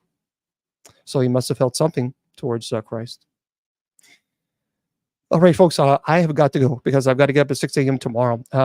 Thank you I just noticed 161,000 likes on TikTok. Guys, thank you, guys. I appreciate that so very much. For those of you who are on Spreaker, I'm going to say goodnight to you guys. Please do me a favor, everybody. Make sure you keep Miss Wilma in your thoughts and prayers, because I think she's really sick. She's really sick, and I hope to goodness gravy she does not have COVID. Her care worker came in this week. She was sick, and she had no business going into Wilma's house sick like that. Absurd. But anyway, it's a shame. It is a shame. So let's hope that she gets to feeling better. But she was pretty sick. She was pretty sick. That's right. So, all right, everybody. Remember, I tell you all the time. Yeah, we'll do that real quick. Remember, I tell you all the time. Yeah, let's do in the name of the Father, and of the Son, and of the Holy Spirit. Amen. And we'll pray also for Saint Raphael, for those of you who are struggling with health issues. So we pray, Saint Michael the Archangel, defend us in battle, be our protection against the malice and snares of the devil. May God rebuke him, we humbly pray. And do thou, O Prince of the heavenly host, by the power of God, cast into hell Satan and all evil spirits who wander through the world, seeking the ruin of souls. And for those of you who are sick and need healing prayers, we pray, Saint Raphael the Glorious Seven, who stand before the throne of God, who live and reign. Angel of health, the Lord has filled thy hand with a balm from heaven to soothe and cure our pain. We ask that you heal and console the victims of disease and guide our steps when doubtful of our ways. And Holy Raphael, we ask that you help us in all of our needs and the trials of this life. And since thou art the physician of God, we ask that you heal our souls of its many infirmities and our bodies of the ills that afflict it, if this favor be for our greater good. May we all plead for angelic purity, that we may be fit to be the living temple of the Holy Spirit. And may Almighty God bless you in the name of the Father, and of the Son, and of the Holy Spirit. Amen. No, she did not go to the doctor. She got sick today. So she just started getting sick yesterday, but she was definitely sick today. My friends, remember, we're going to be here tomorrow at 8 p.m. Eastern Standard Time for Bible study. Please join us. We'd love to have you. Everyone's invited. Keep in mind, though, we do sub chat only. And we have to, because the trolling is so bad during Bible study. It's sad. It is the vulgarity. It's terrible. So we have to, but everybody can watch it on TikTok. You all can watch it. But as far as chatting, the subscribers chat for the first hour only. That's just the only way we can get the trolls to go away. My friends, I tell all of you all the time that your value does not decrease based on someone's inability or refusal to see your worth. You are priceless. And don't let any troll tell you or convince you otherwise. Facebook, YouTube, Twitter, Twitch, Instagram, and Rumble. Good night to you guys and have a blessed day.